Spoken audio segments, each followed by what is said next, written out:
good. We're going live. I mean, the mic would be handy, wouldn't it, if I brought in the mic in front of me? That would be handy too. Hey! Welcome to Christmas. It's about time we had this one, isn't it? We're back. It's not 2 o'clock. It never is when it starts. It's always a few minutes before. But we're back. It is nearly 2 o'clock. You know, it's getting there. I'm always early. I don't know why. It's bred into me from being a child that I go early instantaneously to go, oh, Bob's on. It must be on at fucking 5 to 2. It always happens at 5 to 2. It really does. Every single time we start up. But it is welcome to the Sunday service Christmas special. I'm ever so slightly hungover this morning because I did a charity gig last night, which went on till about 2:30 in the morning, and it was on Zoom, so like socially distant charity gig, not a normal charity gig. So we made it though. I got here eventually. The charity gig last night was for a charity called Curing Lindsay B, a lady who's after getting cancer for the third time. And she's a young lady, she's only 31, and we're trying to raise 50 grand for her. But we went over that last night. I saw it a day out with me driving cars for €2,000. Oh my god, I can't believe it's worth €2,000. But anyway, we got there for 2,000 quid. It was great. Everybody able to hear me? Yeah, you seem to be all right. You're coming in now loud and clear. Some people, like Robert Mulhall, has been here since 12:25. So thank you. And Brian, thank you to being an apprentice mechanic. You're so kind. Paul Sheehan, Fast Move is not on this site, so I couldn't care less what he is. Robert Van Sant is here as well. James Bob, the new Mark 8 Golf is starting at 63 grand after delivery, and no, hot hatch is dead, lads. The hot hatch, the worst news that could have possibly come out of all of this moving and shaking that's going on within the industry over how we're fueling cars and what we're doing with cars is that the hot hatch, as we know it, might never recover from this because the CO2 emissions and emissions in general, and you know, all these things that are happening in the background are driving these cars off the road. They've been driving off the road for a number of years now, but now it seems to be the final nail in the coffin. Garrett Talbot is here as well. And he's over on my TikTok as well. Thank you very much for dropping in. All the Flavonites, Merry Christmas to you too. Flavonite Disciple has joined. A safe Christmas to you, Bob and family, and all the hard working moderators and contributors who make the channel what it is. Thank you. I have taken a little bit of time off over the last while, but I'm back now, and I'm going to be going a little bit wild in the next while with stuff, because I built up a bit of a backlog of stuff to upload, but also I've been working with some other creators who are also Irish creators like Fabu D and Irish Jesus and those guys. So there's a Christmas special video due out. I think we'll do it on Christmas Eve. Just putting that together right now. We go to Save Christmas. Would you believe that? I tried to save Christmas with Fabu D. That's Irish Mammy, in case you wonder who that is. And Paul Irish Jesus, who'll also be on as well. Andy FX7's here. Lisa's here as well. Happy Christmas to you too, Lisa. Eric Rochard, afternoon everyone. Final countdown to the end of a very strange year. It has been the strangest year. And if you're alone or you don't feel great or whatever it is, on Christmas Day I will be live streaming here on YouTube, and I will be live streaming on TikTok and probably Instagram to figure out how I can go to 3 of them at once. But I'll figure out one or the other. And we'll see if we can get a live stream going, but do a whole lot of it for a couple of hours. If anyone's feeling a little bit lonely, it'll probably be lonely for me to do it, but a little bit, if you're feeling down or lonely or pissed off, whatever it is, just come along to the live stream and we'll try and have some crack. There's things I can do on TikTok that I can't do on YouTube, just so you know. I can play music and stuff on TikTok, so I can play copyright channel music and all that. You can do all that on TikTok and live stream, but you cannot do that on YouTube, so I may have to separate out those two live streams. But you can join me over on YouTube or on TikTok if you want to. Brian, if you had money for a project car, what would you take? 2 to 5 years of weekend graft. What would it be? Pick and why? Mine would be a Peugeot 206 GTI or a Honda Civic EGC. Well, the Civic would be a lot easier to get on the road, if I'm honest. That probably wouldn't take you 2 to 5 years to happen. Oh, by the way, I'm wearing a proper Christmas jumper. Look, it lights up and everything. Hold on. There, look. Rocking around a Christmas tree. I hope you all have your Christmas jumpers on. And there's literally Christmas decorations everywhere behind me. My wife just ran in the minute ago with a pile of trees. I don't even know where she got them. Look at all the trees. They're everywhere. But yeah, the Honda Civic would be the one I'd go for, that one, because there's some chance of working on a car that won't be just too mad to work on. Whereas the Peugeot 206 would require nearly every day, rust a bit. They're hard enough to get on the road. They're getting very rare. Those 206 are getting very rare now. Hello, how are you? Gold Diamond, how was your Sunday? So far so good. I was up in Newbridge this morning. I made TikToks up there. I met some lovely people while I was trying to make TikToks. They're all very, very pleasant. People are very pleasant when you meet them. But I've been We went to Penny's and bought some stuff because we're probably going back into lockdown again, lads. I just warned you now. I think the lockdown's going to happen again. But also we went into Whitewater Shopping Centre. So it's a nice old shopping centre. I get bored in a shopping centre. I can't cope with going from shop to shop to shop. I like to go into Penny's. And when I go into Penny's, I go boom, up the escalator, straight up to the men's department, over to the jeans, jumpers, t-shirts, out, gone. Stuff over my arm, right, buy this thing, and I'm finished. And that's me going, literally going straight through Penny's. My wife, on the other hand, will wander around the whole place, then go up to the next floor and around the next floor. So just walk along behind her, just to make it look like I'm even paying attention. Oh, that looks lovely, yeah. Yeah, I like that. Oh, yeah, that's nice. That's as far as it goes. After that, I just don't see it. Merry Christmas to you as well, Connor. Thank you. Eric Watcher would get a Mark II Escort. Oh yeah. Rally School Ireland had a Mark II Escort I was driving in the other day, which it's just rally prepared one too, like a proper one. Brendan Duffy, hello Bob and all, happy Christmas to you all. Same to you, Brendan. Gavin O'Brien, afternoon Bob, happy Christmas to everybody. It's going to be a good Christmas. We need some mulled wine. I don't have any mulled wine. I don't have any wine. I was drinking last night because it's not good for you. I had to use the breathalyzer this morning just to see if I'm okay. I was, but I felt wrecked. It's time for coffee already. Bob, I have 18-inch wheels in my car and thinking of putting a 20-inch. What's the pros and cons? Well, so the main thing is the tire size. Okay, so your wheel can only be so big because if the tire fills the arch, it won't turn out without rubbing against the archway. So it still needs to go lock to lock on both sides. Otherwise, the tire rubs against the inside of your wheel arch. So if it's doing that, it's going to rip itself apart and you'll wear out your tires. Even if you can't really hear it and you don't think it's doing it, it might be doing it at some point. The other pro and con is the suspension travel. So the travel for the suspension going up and down can be a big problem. If it's going up too fast, it will go up inside your wheel arch as well. So it just depends what you want. You might be better off actually lowering the car rather than changing the size of your wheels, which can also be done. Oh, I missed that. Hold on. We got a donation. Hold on, to just check out who it is. Only half of it comes up on the screen these days because they've changed the way PayPal works. Jim the bus driver, thank you very much. Jim the bus driver has put a little money in a tip jar. You're very kind. Thank you, Jim.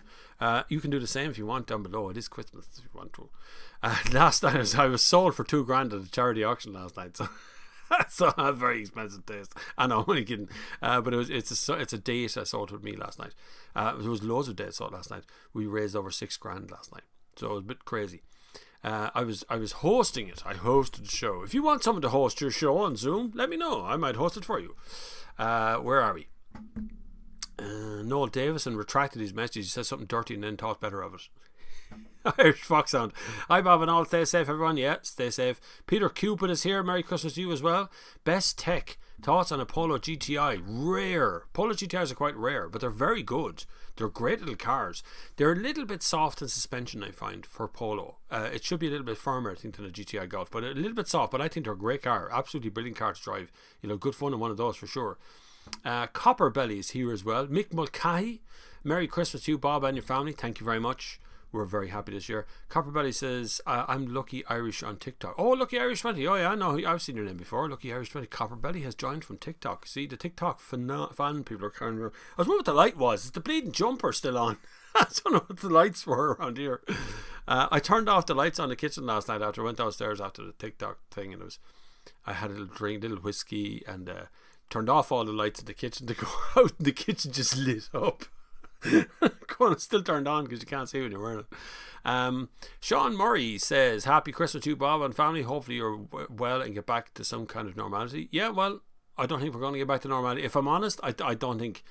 I think I'd love to say, what I would love to do some evening, lads, is finish the Sunday service and wander up to the pub and then just sit down and have a pint. I mean, seriously, I miss the crack. You know what the crack I'm talking about? Irish people know what I say, the crack, right? You're sitting at the counter and somebody walks in that you might not know, and they wander up beside you, and all of a sudden you're chatting to them and the barman's there and there's a bit of crack going on. And that's what I miss most of all, I think, is that from the normality. That and not queuing and not wearing a bloody mask. I'm sick of masks as well. I know you have to, but it's still like, it's still hard. Stuart McHugh is here. Hope you're well, Stuart. Merry Christmas, Bob. Won't be able to stick around for the 2 hours. Just wishing you all the Sunday service crew a happy Christmas. There you go. Thanks, Stuart. Stay well, man. James French, Merry Christmas to you and yours. Thank you, James. Irish Foxhound, hope none of you were at the car meet in Cork. I only heard about that this morning. I don't watch the news a whole lot in fairness to it now. I really try to stay away from current news because current news can be very, very, very hard on your brain this time of year. So I stay away from it as much as I can. But I heard about that this morning, a massive car gathering in Cork City last night. What was all doing? What was going on in Cork? Like, what were you at? I think it was 800 people, and the Gardaí were going on about it, which is unfortunate. But that's what happens when people have pent up need to meet one another and talk and chat and stuff. It's like, I want to go and meet people. But it was outside, so it should have been okay, I think. I'll probably get in trouble for that one now. Here we go. Andres is here as well. Merry Christmas to you and yours. Noel Davison, great to be back watching us on the service live again. Been working for the last few weekends. Happy Christmas to Bob and viewers. Happy Christmas to all of you. And a Happy New Year as well. We've said that too. Yes, I did take 2 weeks off. I did a Sunday service every Sunday for the whole length of lockdown. I know that. I think I just 2 weeks off in the middle of that. And then this one as well. We bring it back bigger and better in January as well, by the way. There's people, I'm starting to queue up people for guests on the Sunday service. I have people on and chat and the sort of split screen thing. And we'll see how that goes. Everybody wants everything now, and it's very hard to get it all done because it's all one thing, me streaming from here so I can control how this looks and, you know, the lights and the sound and stuff. But if you someone streaming with a bad mic or a bad setup, it sounds weird, and that's going to be weird. Cormac Hickey, Audi A6 Estate versus BMW 520 Diesel Estate versus Mercedes E-Class Estate 2020, all of them, and Merry Christmas to you too, Cormac. Let's have a think about that. An Audi A6 Estate would be a Quattro if you could get. It'd be 2 litre diesel. BMW 520 might be an X-Drive, but I prefer the rear wheel drive. Mercedes E-Class Estate is the best driving one out of those lot, believe it or not, because Ireland has a weird way. We can't really go driving down back roads all that fast anymore. So you're going to get the most room and the quietest cabin from the Mercedes E-Class. You're going to get the best drive from an Audi A6 Quattro, and you're probably going to get the most kit in the BMW 520 diesel. I personally would speak, I would go to Mercedes E-Class. I just like them. I think they're a lovely car. A very nice car to drive around in. Not particularly remarkable, they're just a good car. Thomas Heiler, Merry Christmas, New Orleans. From New Orleans, Thomas, what's happening out there? Have they rebuilt it yet? There's still flat in places. Last thing I seen from out there seems to be still flat. Nerf Paul, Merry Christmas, everybody. LAOTG, have you tried the new Golf GTE yet? Have I tried the new Golf GTE? No, I think we just had a Golf. Didn't we just the Golf petrol? The Golf 8 is reviewed on my channel. If you want to look at it, I don't think it's the Golf GTE 8 though. Is there a Golf GTE 8, or is there's not going to be an e-Golf and all that? Yeah. Annie McAfee is in the house. What's your favourite Christmas Eve movie? Oh, Die Hard. Die Hard every time. Christmas Day is what you call it, The Great Escape. I love The Great Escape. I always fall asleep in the middle of it. Or Where Eagles Dare is another good one. That's another good movie with Clint Eastwood on it. But I always kind of, you know, you're watching away, oh, deadly, this is going to be a great movie now, and then it's like, that's what happens. So I don't think I've ever actually watched the whole length of The Great Escape. I don't think I've seen the whole movie. Die Harder, one with the airport. Yeah, that was the second one, which is the proper Christmas movie, real Christmas movie, because there's snow in it.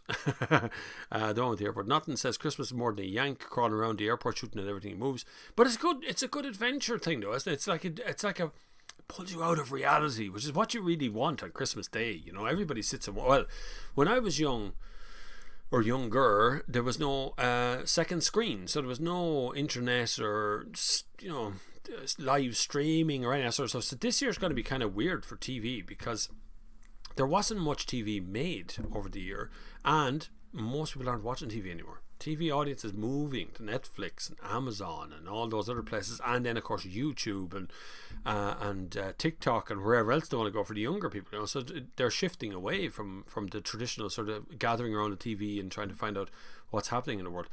Noel Davis says, was looking at Peugeot 3008 Hybrid 4 and knew nothing about them. Was able to find a 9-year-old video review, that's me. The content lives on. A nice diesel hybrid, 5 years old value. I thought they were really good, but I think they ended up being too expensive for sale. So a lot of them weren't sold. That's, I think, really what happened to that diesel hybrid, because you're buying a diesel, which is already more expensive than a petrol, and you're buying a hybrid, which makes it even more expensive. So the car just looked very expensive versus a standard diesel at the time, 3008. So not many of them were sold, but that was, I still remember the trip that was on. We went to a place called Dinard in France, and we went out to an island and it was we called it a pirate island because it ran it looked like a pirate, and they cooked fish for us, and we got really drunk and sang and really had bad hangovers the next day. That was the launch of that car. That kind of launch just doesn't happen anymore, and not just because of COVID. That just doesn't happen anymore anyway. Hi Dave Hall. Hi Bob. Good afternoon. Have you driven a new 1.5 petrol T-Cross yet? That's a good question. I don't know. I do not know what is 1.5. I think I have. Yeah, I think the one I was driving on was that the 1 litre though maybe. Let me look. I'm going to check that out for you because I know there's so many. The problem for me is there's so many videos out now that it's become an absolute mental case of things to do. It's a real problem at the moment. Somehow I hit bobflavin wiki. I don't have a wiki page. Go away. YouTube. T-Cross. Can't type either. Can't type because I'm so hungover. T-Cross. Yes, I have driven a T-Cross. I've driven 2 T-Crosses. Yeah, 2 of them there at least on T-Cross, but I think it's a 1 litre. I don't think I've driven a 1.5. That suffered from kangarooing, so be careful of the 1.5 that because it had a problem and had to be recalled at some point. So just bear that in mind. There's more. Yes, lovely donation again. Thank you very much, Brendan Duffy. You're very kind for donating by PayPal. You can do it by PayPal, Patreon, or you can join as earlier on today Brian did. You can join on the channel memberships if you like, either whatever you want to do. There's also super chat if you fancy doing that. Loads of ways to donate. No, Dave, so my project car hot hatch would be a Corrado VR6. Corrados are good, you know. Corrado and Siroccos, the older ones, but the VR6 you're talking about was a superb car and looks good. I would love the car I would actually love to correct is an Alpha 159 before they're all gone because they're all falling apart. There's very little. They were driven like they're actually used as daily cars, so people drove them. But I love 159 estates would be gorgeous. It would be ideal. Where are we now? Brian's answering that question. Mark Parks, Merry Christmas. Thank you very much. Paul Todd, Happy Christmas to you and the family. Lovely. Rocks you 1990. Do you reckon the Golf GTI Mark 7 become a collector? Yes, it will. The best Golf they brought out in a very, very long time was Mark 7. And subsequently 7.5. They were both really, really good cars. It was the best one to come along for a long time. So I would definitely look at those. But now when we're talking about collections, we're talking about a car that's in under 10 years old. Like, you know, so Mark 7, when it comes out, it needs to be like 20, 25. Like you're going to have to collect that for another 10 or 15 years before you actually get any money from it. Unless you go for GTI, you might make some money on that one, right? And, you know, it'll appreciate over time. Jim Shed, Bob D reviewing the all new Tiguan R-Line 2021 looks amazing. It does look amazing. I'm looking forward to having to go over a lot of cars actually which aren't out yet. 2 things is stopping the cars coming here. 1 is Brexit, 2 is money, 3 is COVID, and 4 is fines. I mean, Volkswagen's getting fined from every possible side. And I watched a video the other night actually on Amazon. What was it called? Jesus, I watched the whole thing. It was really good. It was about CO2 emissions. It was a German program, and they were investigating Renault Group, PSA, and Renault, and how high their emissions were versus their rolling road stuff. So it looks like Renault and PSA were at the same cheats as Volkswagen were at. You know, I know it's called Dieselgate, but it wasn't just Volkswagen on their own, boys. There's more to it than that for sure. Mark Arundel is here. Mick K says, Happy Christmas, Bob. Liking the Santa look, just missing the grey beard and the pot belly. I have the pot belly, Mick. It's okay. I have that. That's well taken care of. I can tell you that straight away, Mick K. Mick Daly's here as well. Paul Todd, Bob, is an old Nokia I spy behind the lamp. Yeah, there is. There is a Nokia 5110. That one is. That was actually my phone. It still has a battery. Still turns on. Still goes. Still works. There's a battery attached to it. But I've lost the charger off it. So the actual the charger I need to turn it on and off doesn't work. But when you plug it in, it turns on and works. But that was my actual phone. I kept that for a long time. I have another Nokia around there somewhere. There it is. I have that and I'm not refurbishing, but I need to get a new keypad. There's some keys missing off the keypad of it. But that's another Nokia that I had as well. So I've had a few Nokias.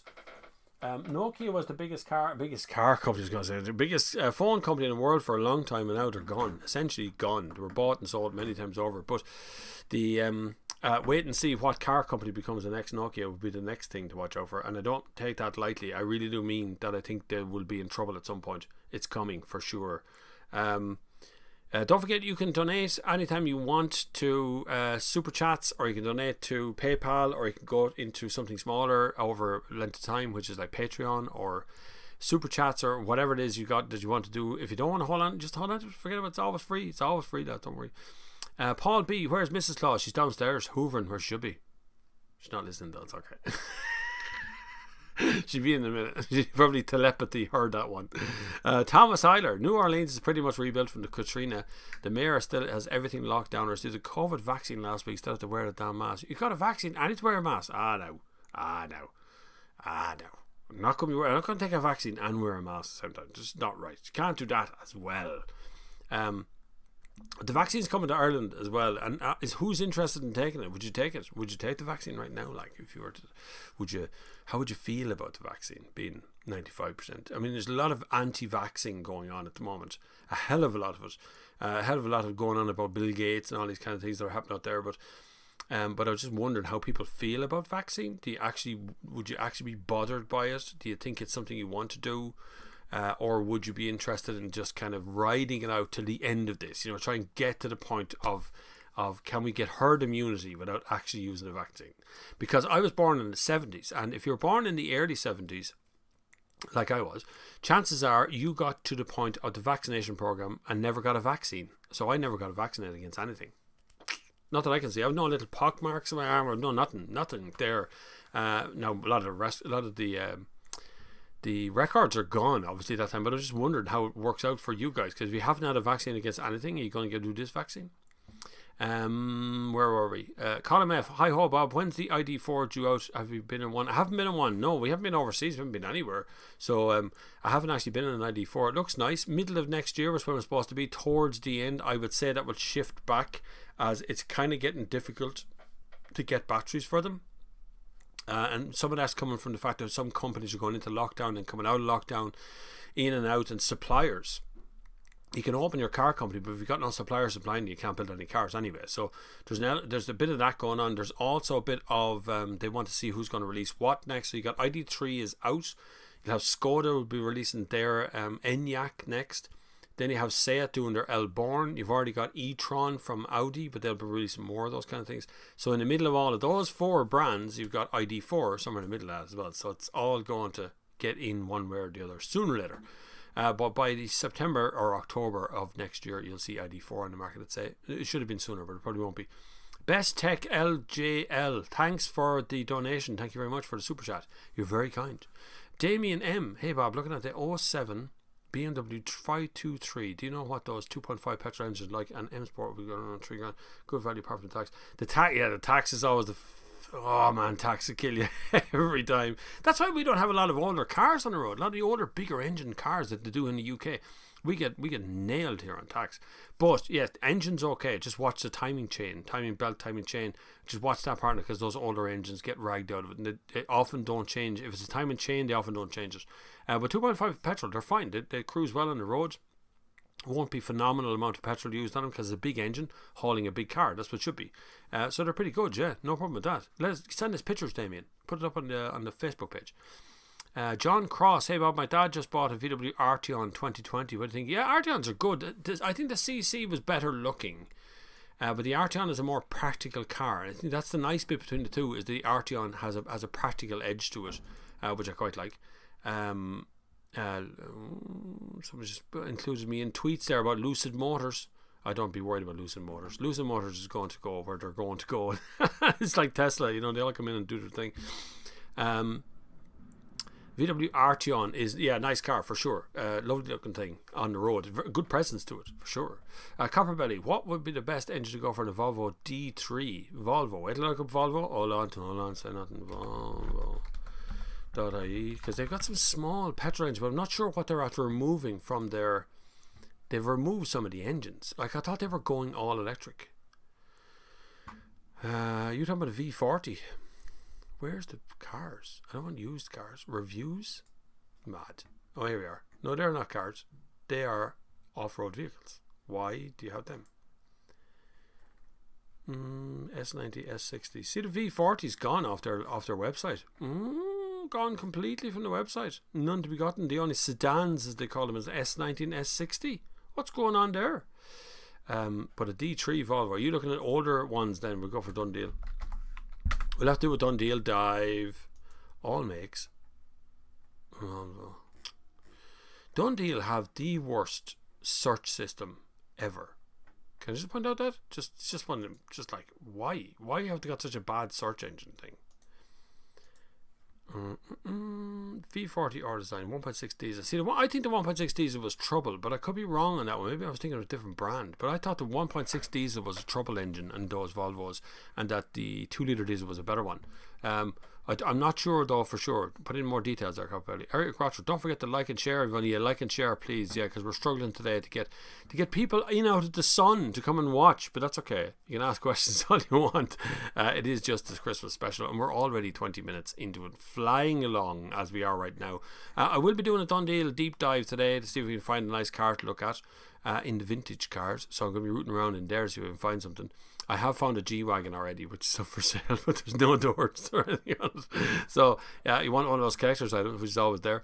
Zdenko's here. Hi, Bob. Merry Christmas to you and the family. And question, how new vans cope with DPF filters considering to spend most of their time in city driving? They don't, is the answer to that. They don't. Just as bad as cars, DPFs don't work in vans over short driving. But the only thing is, a van will be on the road a lot more than a car. So when somebody has a car, they tend to drive it to Tesco's and then they drive home, and then the car sits there, or they drive to Dunn's, or they go to the school, or they go wherever they're going, but they tend to take a short journey and it never really gets warm. A van tends to stay on the road the whole time, so it's, even though it's doing lots of short runs, it's still actually running the whole time, so it gets up to temperature.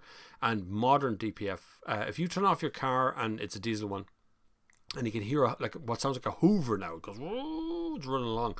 That is actually the DPF doing a cycle while it's parked, and so it's able to do DPF clear outs now on its own, without having you driving around it. But it should take it out for a proper drive every once in a while as well. But it's for vans, they're on the road so much, it usually works out nicely. Just check for window here. Window capture too. Yes, the one that's lovely. It's capturing the window. Lovely jubbly. Now back to the chat. Nick Murphy, hi Bob. Our Yaris GR 56,000. I know, isn't it absolutely crucifying? The smartest little hot hatch you can get, and it's already too expensive to buy. Yes, I will be doing a January test drive. I think I'm coming back out of Toyota into Toyota to pick up that GR on week 1 in January. So I think it's the first one back, if I'm right. Let me just check my diary, make sure I'm right now. Don't go mad.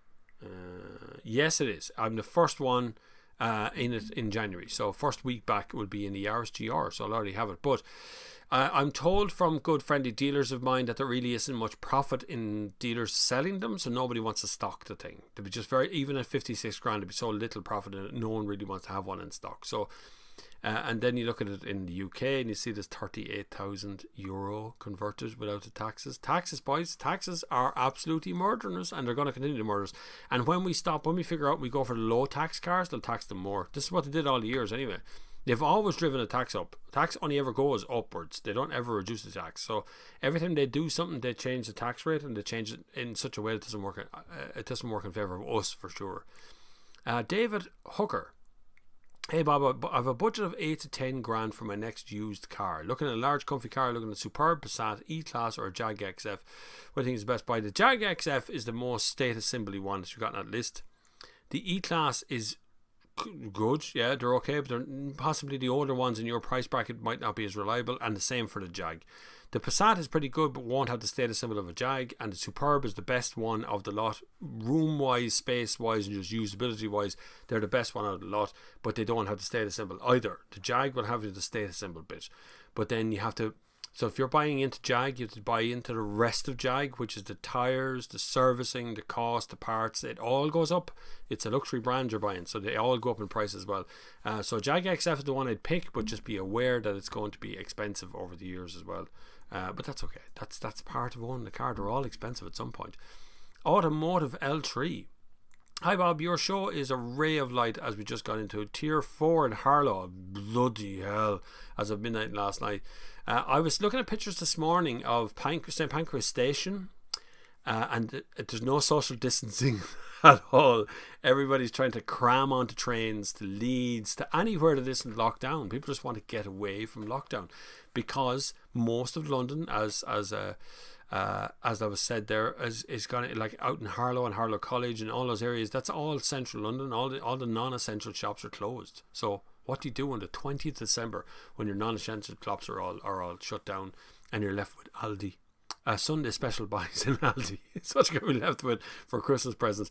And men don't go out shopping early. Even though I'm sorted this year, but I mostly got that sorted from the internet, and I knew what I wanted this year. It's the first year of 23 years I'm with my missus that I knew what she was looking for. That's no joke. It's the first year ever. And it's not because she told me around. It's just because I figured it out, because we spent so much time together over lockdown. I knew what she wanted. Damien Purcell. Hi Bob, thanks for the post, no problem at all. Merry Christmas. I think about getting a Seat Tarraco. Good car, yeah, best value model. 3 years. You get a brand new one. Just look at Seat and see what they got now these days. Seat.ie. Seat is the problem for them. Every time you type it, it has to go seat. Do you want to say seat? No, I don't want to seat. Seat Tarraco. Configure. We'll go on a configuration tool. Oh, don't we like these? We can flick over and have a look at that actually. Hold on, cut. So there's a configuration tool. Have you ever seen? I love these things.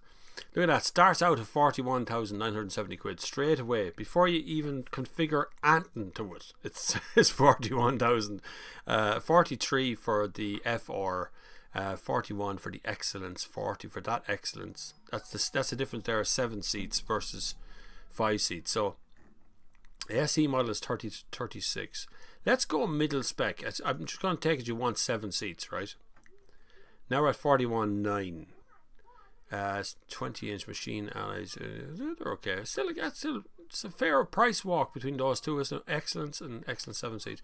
I'd still put in 7 seats, even if I didn't actually need them. 1.5 TSI in an engine or car that size is going to be a waste of time. 2-litre TDI, 200 horsepower.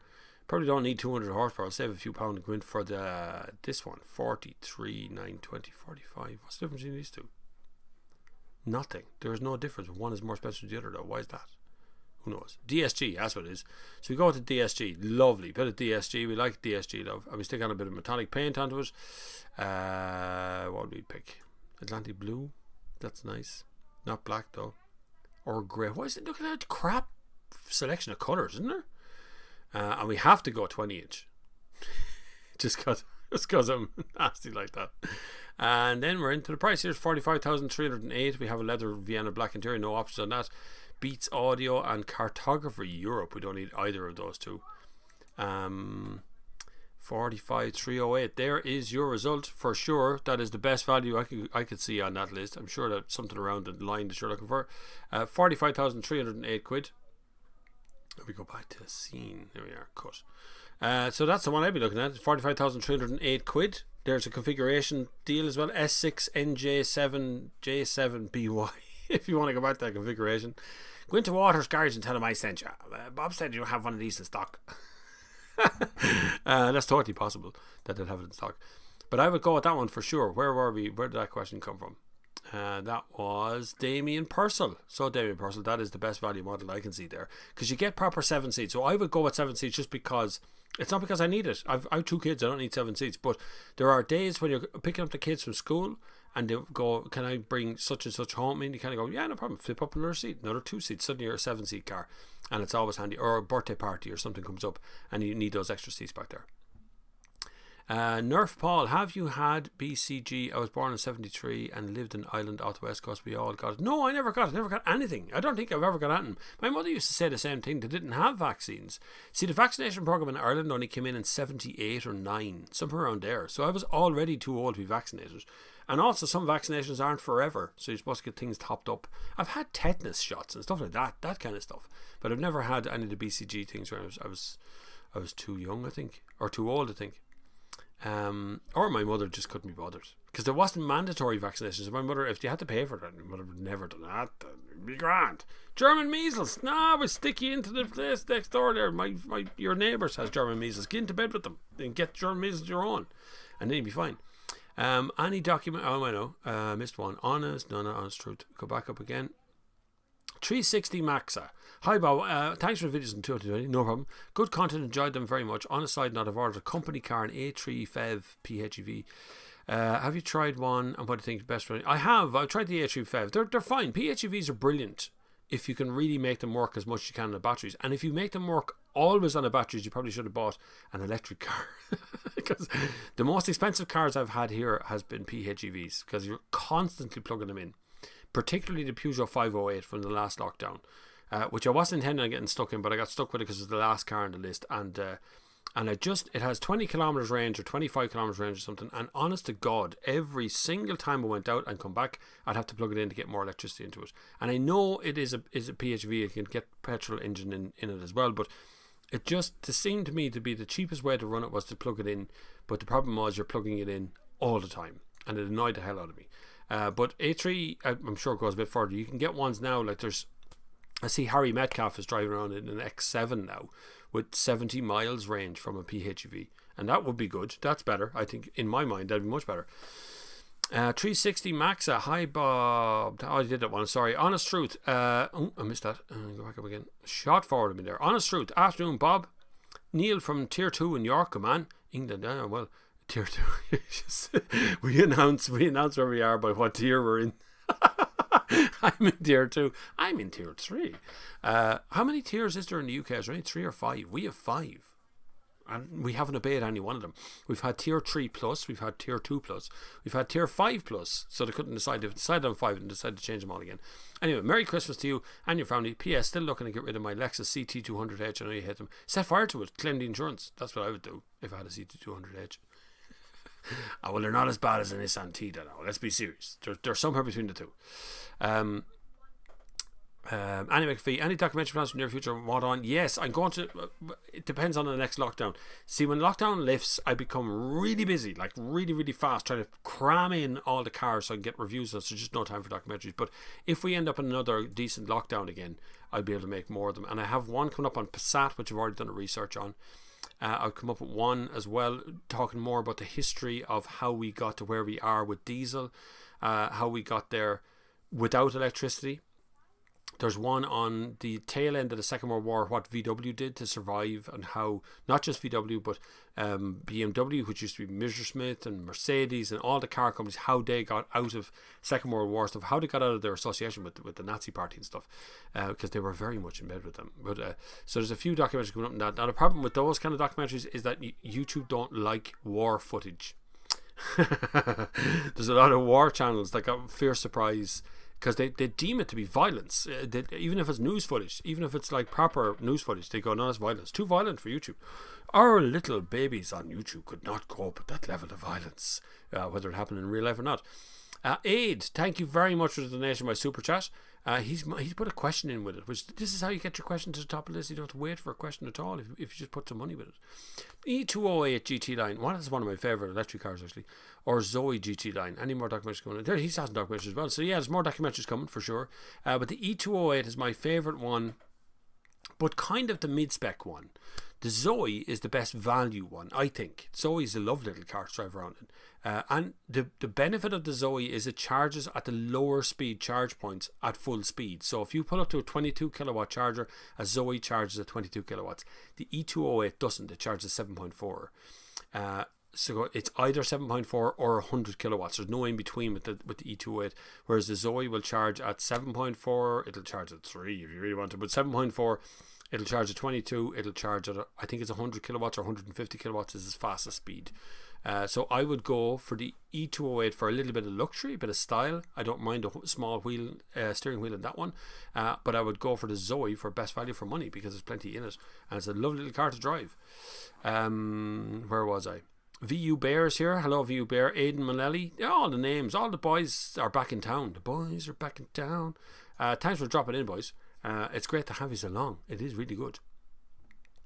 Nerf Paul, done deal allows tags for everything, don't use any more rubbish. That's the problem. That is the, if I go into done, so if I'm going to flick over and show you done deal on top of my right window, so we go there, window, cut to that, bring me up to chat. I missed the chat out there for a second, it's disappeared. So there's a done deal window, right? If I go back out here and I want to search for a car, now I can't type anything. I have to select from lists, this crap, right? Which I know might bother some of you, but I want to get Volvo. So look, I have to scroll all the way down to there. Then I select Volvo. Then it brings me into the list of all the Volvos I can have. So I'm looking down to the list now, and I want to find. Look at the see about it's listed out C70 FM FL NA. Like, these aren't names, lads. This is a stupid search engine. Doesn't make any sense. And if I don't go in this way, I can go into cars. And from cars, I'm still back to the same problem. Look, still back into this stuff. So Toyota, and then I want to go not Avenzas, no, not Annie. I want an Altezza, and then I'm done.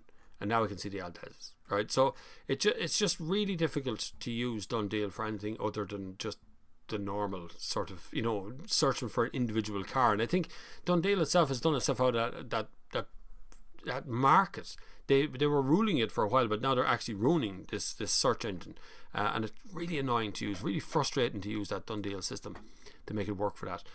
Stephen Hayes, hi Bob, happy Christmas, thank you, we like your reviews. Do you think the Toyota hydrogen fuel cell will overtake EV eventually, or what do you think the Mark 8 Ford Fiesta ST? That's very very different. Fuel cells, that is something that Toyota is pushing very hard for, and they've got themselves a board and everything in Ireland to make it happen. I don't know if it's ever going to be something, because it's not everywhere. The problem for hydrogen is, first, fuel economy, efficiency in general.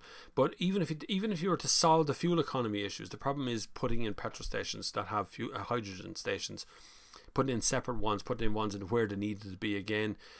And then it's getting people to pay for that again, because somebody has to pay for that. So right now, petrol stations are paying for electric charge points to go in. Like, those big fast charge points are 16 to 20 grand to go in, and then the loss of a parking space. And right now they're empty. I go to Portlaoise Plaza quite regularly. I met David Cuddy there yesterday, and not a single car was charging. Nothing. In all the new cars that are on the road, electric cars, nobody's using the charge points. So those charge points have to be paid for.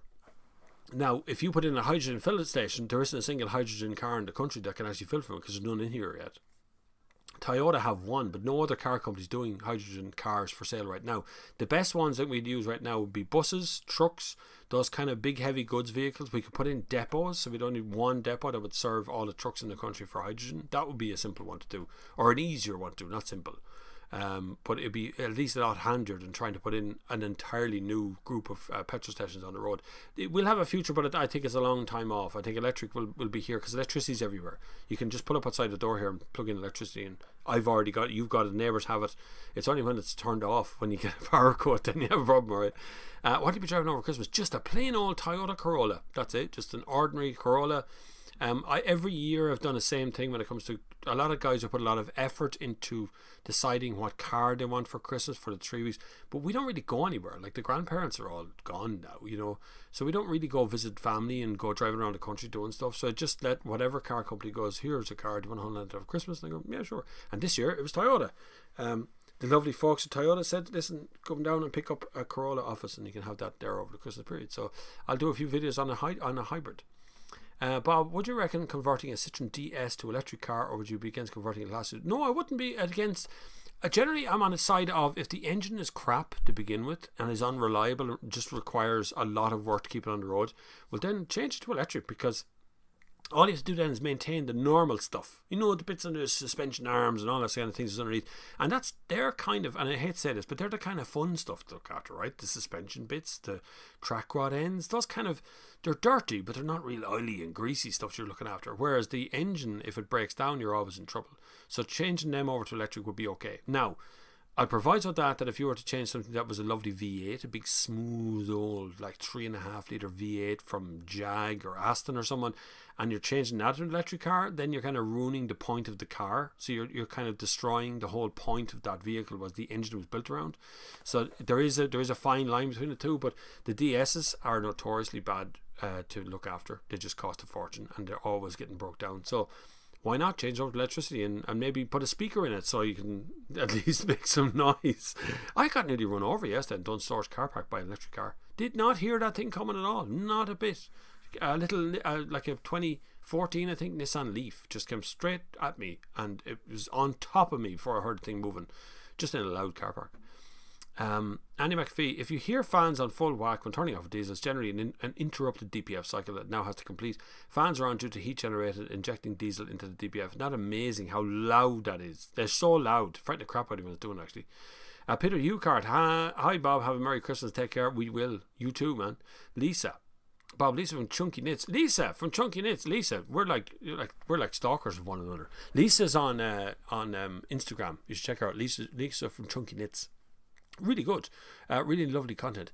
Happy Christmas to you and the family. Done deal. Search suggests VW Carmen, BMW 2002. Wow, BMW 735i in black, Transporter and Defender 90. Thanks for all the chats. No problem. Search suggestions. I think we should look for that BMW 2002. Do you know that? Because I love them. Most of the time, I love them. Not always, but sometimes. Car. Go back home. See, this is what I'm talking about. It's so frustrating. VW, Volkswagen. And we're going to go for... Oh, no, we're not. We're going for BMW, aren't we? Jeez, I'm making a buzz already. BMW. Is it even listed on the first parters? 2, 3, 4, 5, 6. This is why I can't find that in Done Deal. No, it isn't listed. It's not even listed in Done Deal. Look at this. That just breaks my hole now. I have to say that. Honest to God, look. So if we go for Volkswagen, and I'm left with the normal Volkswagen, look, nothing else. I don't see 2002. Even when it starts into... Or I don't see any of the good Volkswagens we're looking for. No. All the normal ones are there. All the normal cars are there. Now, if we go into vintage cars, what happens next? Look at that VW Golf Mark II. That thing, 91. 2 hella lights on the front. We have to look at the pictures of that. Hold on a second. What? Why is that blurred out? What was on that step? Oh my God. That needs work. Still, not bad looking though. I love the hella lights in the front. Oh my God, look at the rust. Jeez, that needs work, lads. The air filter out to one side there. See the air filter over here? It's a weird place to be, separate from the batteries. They mounted it kind of sideways. They don't work at all. Why is he blurring out bits of This is like a crime has been committed over here. These leaves are offensive and cannot be identified by the courts. The car itself, though, is... it needs a bit of work, but it's not actually that bad. It's not like it's only superficial stuff that needs to be done to it. That's a nice car. That's a nice car. Unusual blurring out, but it's a nice car for sure. I'll try and find a VW Carmen though for Lisa there for sure. We'll have a route through that in a second. Is it making a difference with that? I'm going to show you the mark. Just when I went back to the vintage cars, I'll just show you what popped up in a second now. Where was I at? Repeatedly interrupted DPF. Andy McPhee. Repeatedly interrupted DPF cycle, and then you get a warning light giving you the chance to keep driving until they complete or gets expensive. 100 times better than early DPF systems all car. Yeah, the early DPFs. Just remember all the emails I'd get from people who were claiming about how much money they'd spend to get DPFs. I'm on my third DPF. What am I doing wrong? And the dealer wouldn't tell them what was going on. Dealer wouldn't say it. Anyway, Copperbelly, thanks Bob. I was thinking of getting involved with D3 V40 around 2015 or that area. Yeah, they're not bad. They're okay. V40s are okay, but the V40's gone. And I'm always a bit suspicious of V40s because when a car company stops producing it means it wasn't selling well. And there's usually a reason behind that one as well. So I'd be kind of suspicious of which one, why they cancelled. I know it probably wasn't selling much because of the size of it, but why weren't they competing with the Volkswagen Golf and things? What happened there? But the car itself is fine. I tested a few of them when it came out. I think I actually drove one over to Wales one time. Volvo Ireland put us on a ship and brought us over to Wales to drive around for no reason other than Wales was over there and we can go on a ferry, which is kind of good. We came back the next day. But yeah, it was nice. It's a lovely car. It was a nice car to drive, very comfy, typical Volvo. I tend to steer towards automatics in Volvo rather than manuals. Irish Runners here. Hey Bob, top 3 EVs for January. Whoa, if you can get a hold of it, there's quite a waiting list for EVs in January, in fairness to them. I don't mean there's a lot of them selling. I mean there's just not enough supply into the country. A lot of companies have cut away their supply because they've reached their 95 grams of CO2. So they're waiting for the thing to change, which is a pain in the hole because it means you have to wait for your stuff. But my top 3 at the moment will be VW ID3 is in there for sure. The Honda E I like, and I know I seem to get an awful lot of hate for hating on the Honda E when I was actually driving for the week, but that's because of the short range. If you can make short range work, you're going to be fine with a Honda E. They're a lovely car.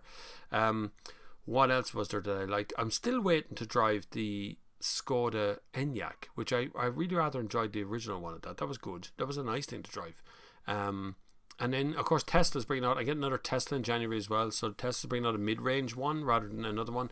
And they're going to make the range more normal, and the price hopefully a bit more normal as well, because I think Tesla's a bit expensive for what they are, for what you get, and they're quite nice. I was overtaken by one today on a motorway, and I have to say a Tesla Model 3 is fierce ugly on the front. It's just not a handsome car. The back is fine. The front looks weird though. Dasmic. Hi Bob, I have a Mark 1 VRS Octavia 180 brake horsepower 1.8 20 valve turbo. That's quite a mouthful, isn't it? Do you think I should hold on to it? It's a 2004 Future Classic. What's it worth right now? Mark 1 VRS Octavia. You might have asked this thing what size the world is. Skoda. We don't have a look at Skoda. Hold on a second. It's very hard to find on this truck. Skoda. There we are. Octavia. And what year are you on? 2004.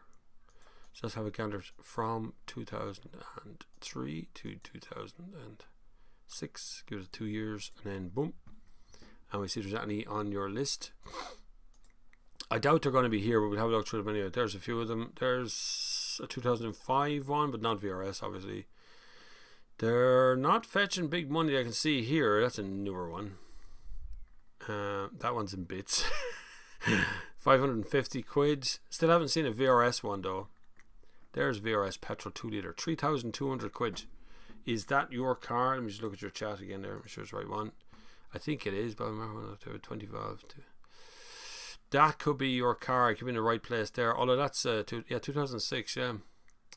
So you're 2004, and that's 3,200. I don't know. It'll be a classic at some point, but how soon it's going to be a classic will be a whole different ballgame. Like, that one's in very good condition there, and it's not fetching a huge amount of money, and it's a VRS just like the rest of them. And it is like he's done work on those pictures as well, and he's only looking for 3,200 quid and can't get it sold because the price has dropped as well. So the problem there exists that that car it looks good, but whether it's going to go up in price in a major fashion or whether you're going to make big money from it, I'm not sure.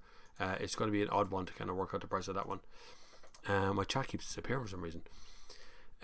Oliver Grady, hi Bob, I just traded my 182 Tiguan R-Line fully loaded. Would cost me 45 grand now to get the same spec style. It's 52. I know VRT's daylight robbery. Surely the extras should be tax free. Well, look, the health, the safety extras are. I mean, look at what motorbikers have to pay for a helmet, and that's a piece of safety equipment that you must have to drive the motorbike, and yet they pay full VAT on that as well. So we get absolutely rode here on the price of VRT for any car. We also get, in another way, we're also being rode by the car companies, because every year the price of cars has gone up a little bit. Every single year it's gone up by like 2 grand, 1,500. 4 grand, it just goes up, and they add spec to the car to say, well, listen, for that 1,500 quid of price insurance, we're going to do a leather interior or whatever. But generally speaking, they're just going up in price, and it just seems to keep going up in price all the time, and it's kind of annoying, because every time you see a car now, what they're doing is pushing the price of a petrol and diesel engine car, the ICE engine cars, up to the price of the electric cars, because electric cars are really expensive. We won't buy them because they're so expensive. So they're going to make the other cars look really more expensive. So we're getting screwed every possible chance that they have. Dave Hall, sorry Bob, I had to pop out. I missed the question I asked regarding VWT Cross 1.5 petrol. That's all right, Dave Hall. It's fine. You'll be back now though, because that was from 2:30, so you're 20 minutes behind me now. But the T-Cross is fine, but the 1.5 petrol can have kangarooing problems. So you're looking to see if it's jerking away from speed from roundabouts or anything, but that was a software issue, so it should be fixed by now. So it's a good car, yeah, there's no problem with that. What about a documentary on André Citroën? He was a mad car engineer. Merry Christmas. I shall look into him. I never really looked into the French manufacturers. I know they crop up every once in a while in every other documentary, but I never really analysed the individuals behind it, because car companies used to be fronted by car nuts. People who were actually into cars were the ones who made car companies, like Henry Ford, like all those kind of guys. They were actually people who were terribly interested in cars, whereas car companies now have managing directors that are all accountants, or if they're not accountants, they're in the accounting practices, or they're trade share guys. The kind of wild bunch out there, like Carlos Ghosn or someone like that, those kind of wild bunch are gone. Even car engineers used to run stuff like Ferdinand Piech and all those kind of guys. Those guys were car engineers, but they were car nuts. Most of those guys are gone out at the management end of stuff. So it's changed dramatically how car companies are making cars, how they treat them as unit sales, how they treat customers. All that kind of stuff has all actually changed now, because it's less about the passion and more about the profits now. And I think that's going to be actually the death of car companies eventually. One of them will go because there's no passion behind it. Let's see where Alfa Romeo are next year, huh? Happy Christmas, Bob and family. Hope you tried the new Golf GTE yet. No, that's LTOG. Mick Lawler was there. Miss you. Happy Christmas, Mick. Annie McAfee. Volvo FM, FL and FH etc. is a lorry range.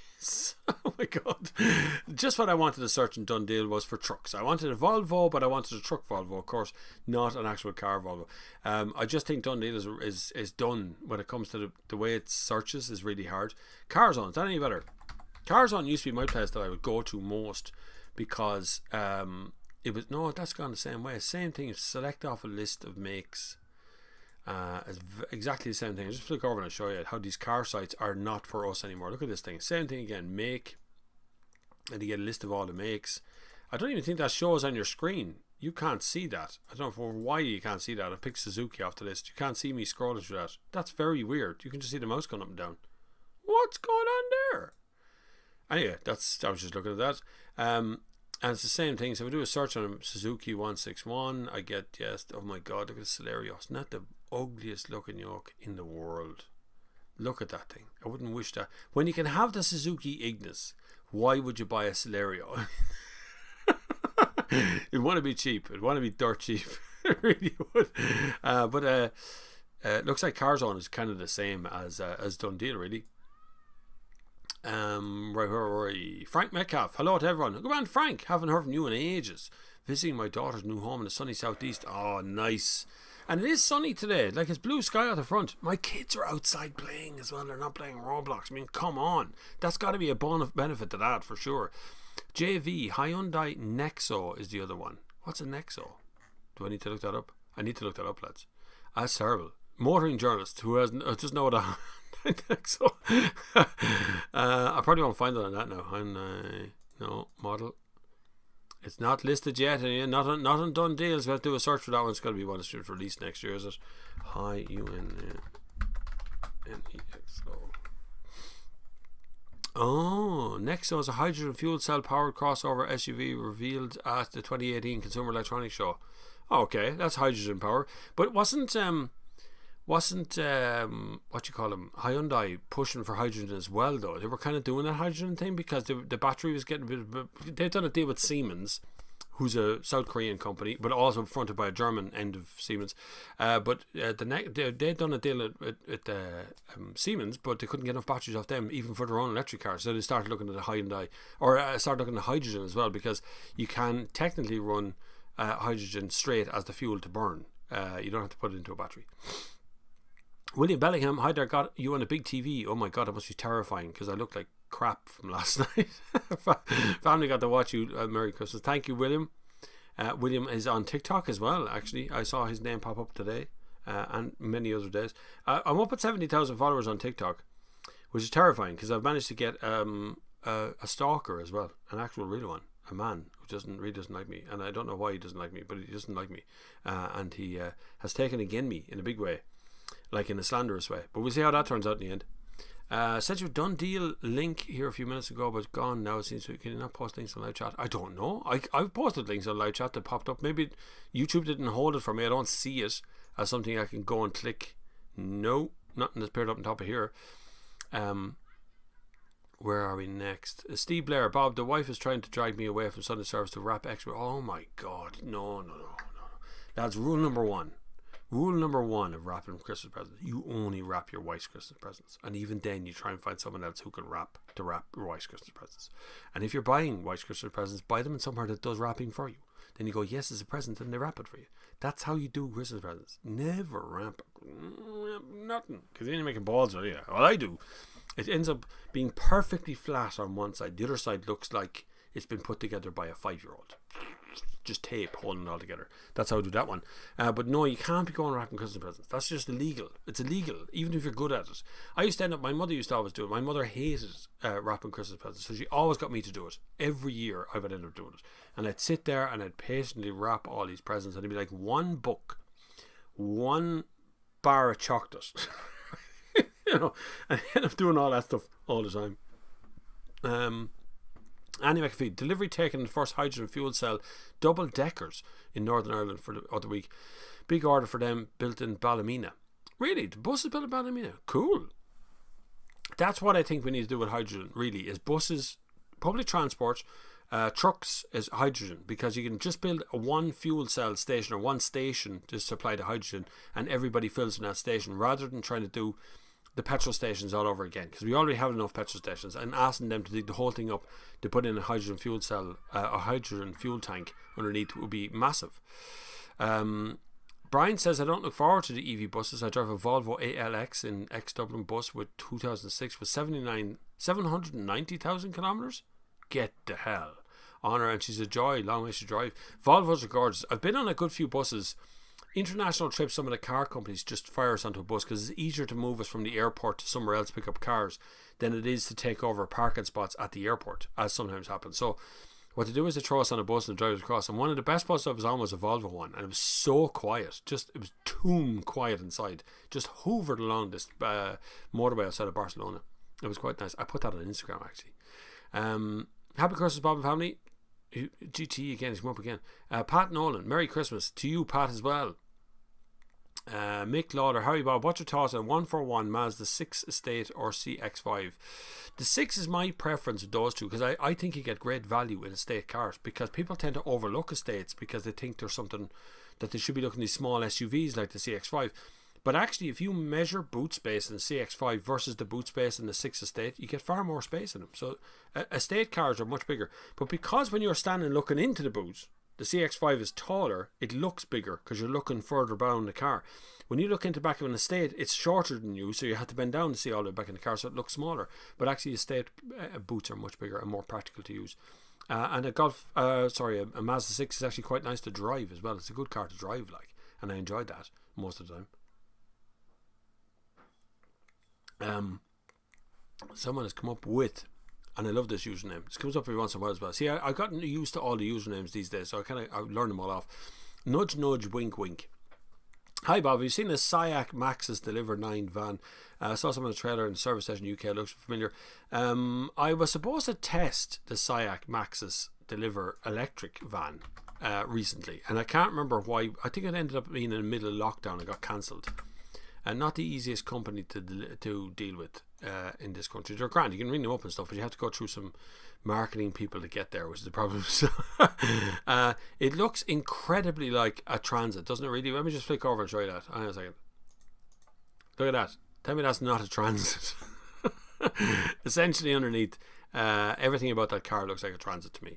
And you can see the variants on it there as well, but you cut away the chassis cab one and the front wheel drive one, rear wheel drive ones. But it's just a Transit, right? I mean, they're just in a typical kind of Chinese way. They're just gone, oh, that's good. Transit sells well. Let's make a Transit and just call it something else. And that's essentially what they're doing there. Still, it looks nice. Very affordable. That's definitely a Transit. Very affordable looking car, though, isn't it? I mean, they're not exactly expensive. I know the post office bought a few of those Maxus vans a while ago, but ended up returning them out of somewhere. They just can't hack sorry, I lost my chat. Hold on a second. The post office will be getting in and out and in and out and in and out, and I had problems with that. But the SIAC actually looked like good value. If you're going to buy something value wise, you'd start looking at that SIAC stuff, because it's just so cheap compared to Transit and Volkswagen stuff. The massive difference in price. Mark Parks, will you be reviewing the new Mercedes S-Class? If it ever comes to Ireland, they don't really stock S-Classes in Mercedes. They don't really do it. They buy them when they're ordered. So you go into a Mercedes dealership and you buy yourself an S-Class, then you see an S-Class. The last time S-Class was launched there, they had one bottom spec one on the press release and then sold it. And when I say bottom spec, you'd get better spec in a Kia than you would in that S-Class. And S-Class is meant to be the pinnacle, the ultimate, the fantastic one to have. And the one that they had, I think, got heated seats. It's an S-Class, come on. Where are we going with that one? That seems insane. You get better spec you can debate me on this one, but you get better spec in an entry level, well, let's not say entry level, mid-spec Kia Ceed would give you probably better spec than a kind of entry level Mercedes S-Class. You get more stuff in them. Mark Turner Smith. It was a Seat Altera Fast Track. Free track. We'll have to look this up. This is what we had this debate last time. We're trying to remember what it was. Just towards the last time we did the Sunday Service, which is like 2 weeks ago. You've some memory. I said that for you, Mark. We'll look up this Seat Altera Free of Feck. Hold on now till we get a picture of this thing up the screen. That is not a pretty car. Can I just point that out? That is definitely not a pretty car. Hold on. Good. There we go. That's it. And as Mark says, that is the Seat Altera Free Track. Last week, then they had the Mazda put 200 PS Mark 5 Golf GTI in one version. Seat Mark 2 Leon, lovely platform, much lower. But look at it in yellow. Like, that's terrifying. That'll give your kids nightmares. Oh my god, red is worse. Like, it's the difference in colour. I can see why they did the kind of wheel arch thing here. You know, you have that kind of scuff plate front, but the front of it just looks awful, really. But I can see why you would want one. Like, the one of the nicest cars that Audi make is the Allroad, the Audi A6 Allroad. That's just a good car. I really like driving around those trucks. So I can see why you'd want a sort of an off-road, soft-road sort of car like that. I still don't know why you'd want soft-road cars, but anyway. Dynamic frame. Sorry I'm late. Where's your note? What's your note from your parents? You know from your mammy to say why you're late. I want to know if that's what's going on, because you're like an hour late. What's the story? Anyway, hope everyone's a nice lockdown. Christmas in the UK changed course last minute, just so it. I'd say it must be horrific for people over there who were leaving a few bits out for themselves to do towards the end of Christmas, and then all of a sudden half a country goes in, but only half a country goes into lockdown, not the whole country. So what did they expect was going to happen? We're going to lock down half a country. Where's the half a country going to go? To the other half of the country. That's the first thing everyone's going to do. It would have happened here as well. Exactly the same problem would have happened here as well. So in 2021, this is from Dynamic Frame as well, Vauxhall wants to make its dealership network smaller in order to make more money, and will pay dealers less for new units sold by them. How long before this spreads across all car brands? Whoa, that's going to be scary. Now I know Audi and a few other car companies rationalised their dealership network a few years back here in Ireland. Like, Audi dealerships went from 22 to like 11 or something, so half of them are taken away. And it's a kind of stupid way to look at things. To sell more cars, you need less dealers. See, the problem is the dealer has to be supported. So dealerships, unless they're doing the numbers, are not worth supporting. So unless they're selling a ton of cars, there's no point in paying for all the signage and all the stuff and all the service kits, and all those things have to be paid for by car companies. So actually trying to look at car companies and the network that they have attached to them, really they're only there to sell more cars in the area or support more cars that are already sold in the area. And that's where the dealership network kind of falls apart for most people, because most dealers aren't selling a lot of cars at the moment, because people are buying online. Tesla and Volkswagen more recently, and even Renault tried it with Amazon. Amazon are planning to sell cars in the near future as well. So between all of those kind of things, and people are now getting more and more used to buying things online. They're more used to just clicking and buying and making things happen, and it appears in the post. Look at the queues at Holyhead. And if that's going to continue to happen, then I think that just won't change. I think we're going to get to a point where people just won't want to go to a dealership to drive a car. Dealers will tell you that's not going to happen, but I think realistically, the way we're trying to lease cars and buy cars and sell cars right now, I think we're getting to a point where people are just going, nah, I know what I'm looking for. My friend says Tesla's good. My friend says Honda's good. Click, click, click, buy. I was talking to a man yesterday who put, actually it was David Cuddy, I think. He put a deposit down on the Cybertruck with Tesla. I think it was only €150 or something. He put a deposit down and heard nothing from them. That was like 2 years ago. So it's still sitting there. Nothing's happened. But I think dealerships have a very short future. I don't know if it's actually going to be a bright future for any of them. We'll see a lot of rationalisation. Then we see some of them just disappearing, just gone, and that'll be the end of them. The lights went off on their own. Look at that. They were on, then they were off. They're back on now. Alan Doyle. Hi Bob, Merry Christmas. Same to you, Alan. Was up your part of the country yesterday visiting family. Suggested that a small SUV crossover type of a 16 Capture Auto diesel, looking to change to something similar. Captures are still good. The new Capture's really good. I drove that recently. I thought it was a really, really good car. I actually thought it'd get better value than the Peugeot version of it. I can't get over those little steering wheels in the bigger cars in Peugeot. In the small cars, in the E208, it's fine. The little one is annoying though, because you're constantly tinkering with it on the motorway. It's just constant little change of direction all the time, which I thought was a pain in the ass. But if you're moving, like, there's so much in those small SUVs right now. There's tons of them. My favourite one out is still the Capture at the moment, the smaller Captures. I like Tiguan, but it's probably too big for you. If you're in a Capture already, the Tiguan's a larger car. John, thank you very much for the donation by Super Chat. You're very kind. Merry Christmas to Bob and the family and everyone watching. So Merry Christmas to everybody from John. Thanks, John.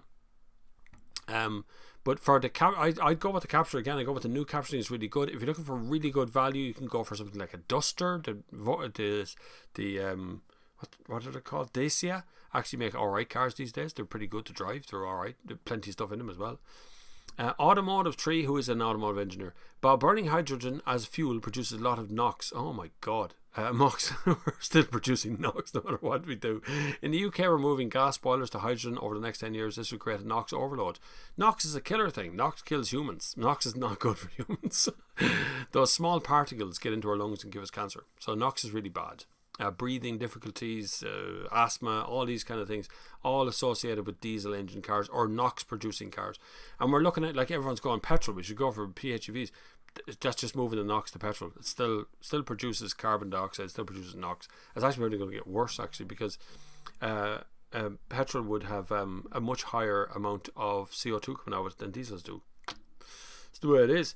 Someone else is donated by PayPal. Thank you very much. I'm just going to open it up, see what it is. Don't take your time. John Coleman. Thank you very much, John Coleman, the most regular donator on the channel. Honest to God, John comes out every Sunday to donate something. You're very good, John. Thank you very much. Still haven't had that coffee, John, by the way. We someday we'll get around to it, I'm sure.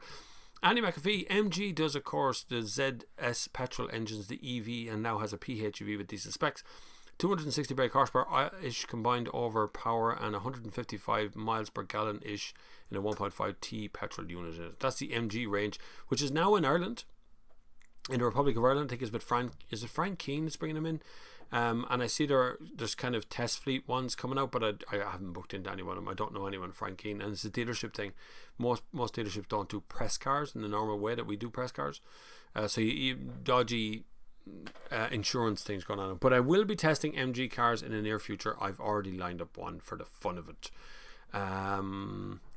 I just see Kim and Tyler in the chat as well, come over from TikTok. Hi Kim and Tyler. Sorry, you'll see that my questions are when I'm answering questions, it's like way behind where you actually asked the question, because someone in them here and I give a kind of thorough answer here as well. But I'll catch up with you along the way. Good to see you in the chat here as well. You should start a YouTube channel. See.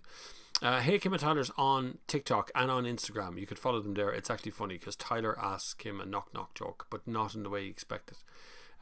Bad language alert, telling you now. Kim is a mouth of a sailor. It's fun though. It's good fun. Ben Moore is here as well, looking well. I'm trying to look at my jumper. Look at my jumper. Can you see the lights where it says Happy Xmas, like two sunglassy things on Santi? Because you can't see with the hangover. That's what's going on there.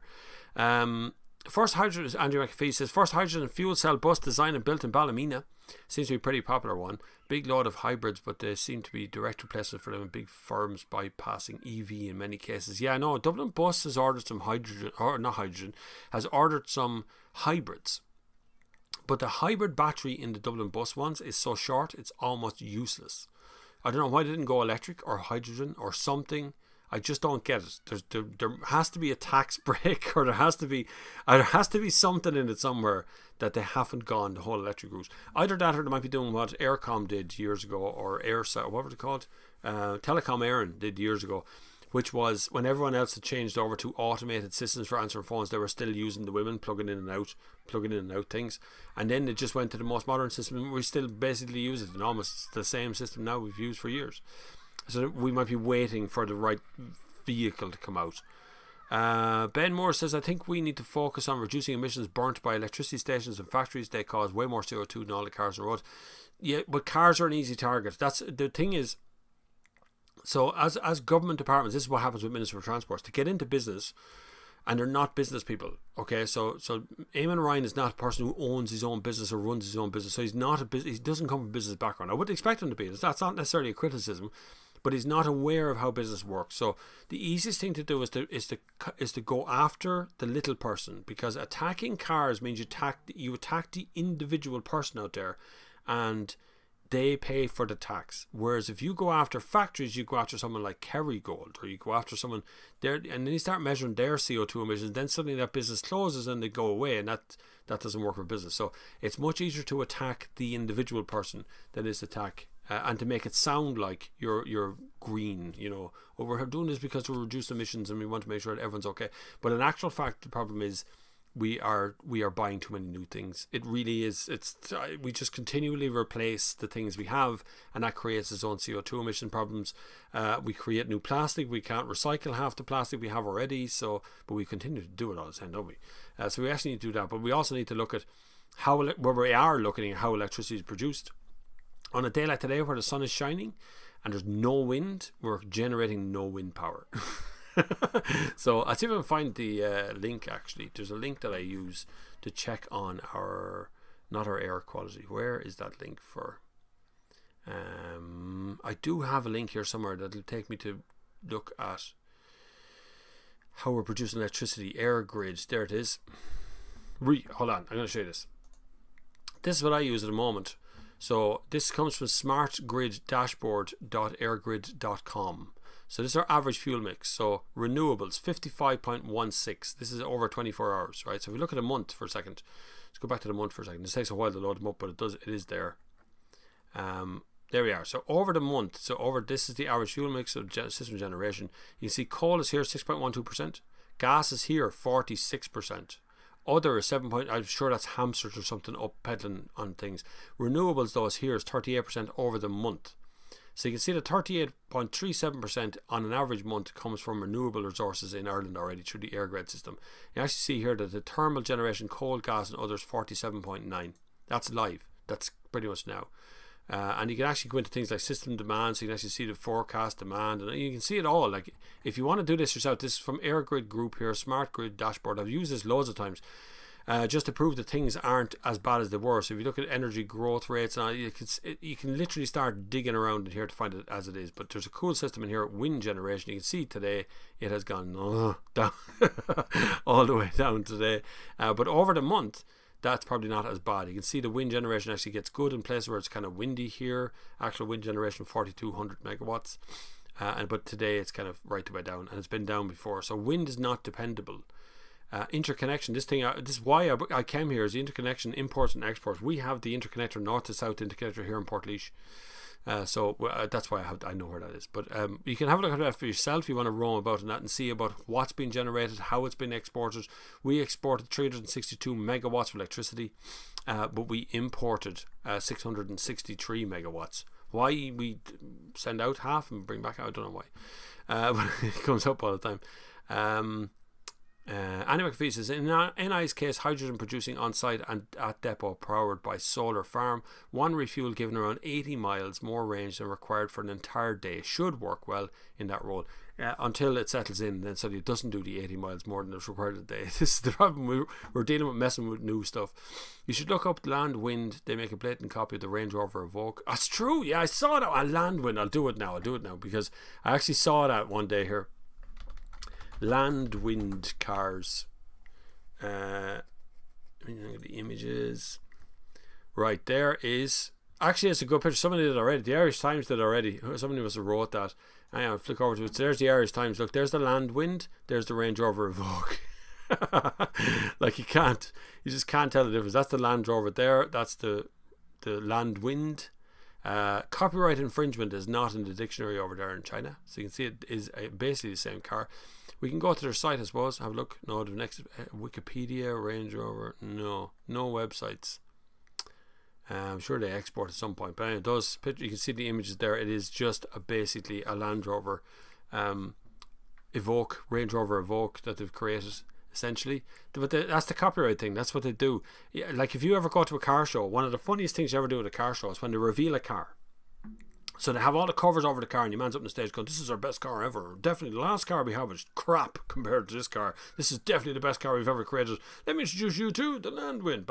And they pull it back, and within about 2.5 seconds, someone's under that car with a camera, underneath it, into the shock absorbers, clicking around, taking pictures of front, back, and they're just uploading it live now, just live, and it's going straight out to China and Japan and anywhere else, and they're just making blatant copies of the cars. There's a couple of Rolls Royces that I looked at that as well.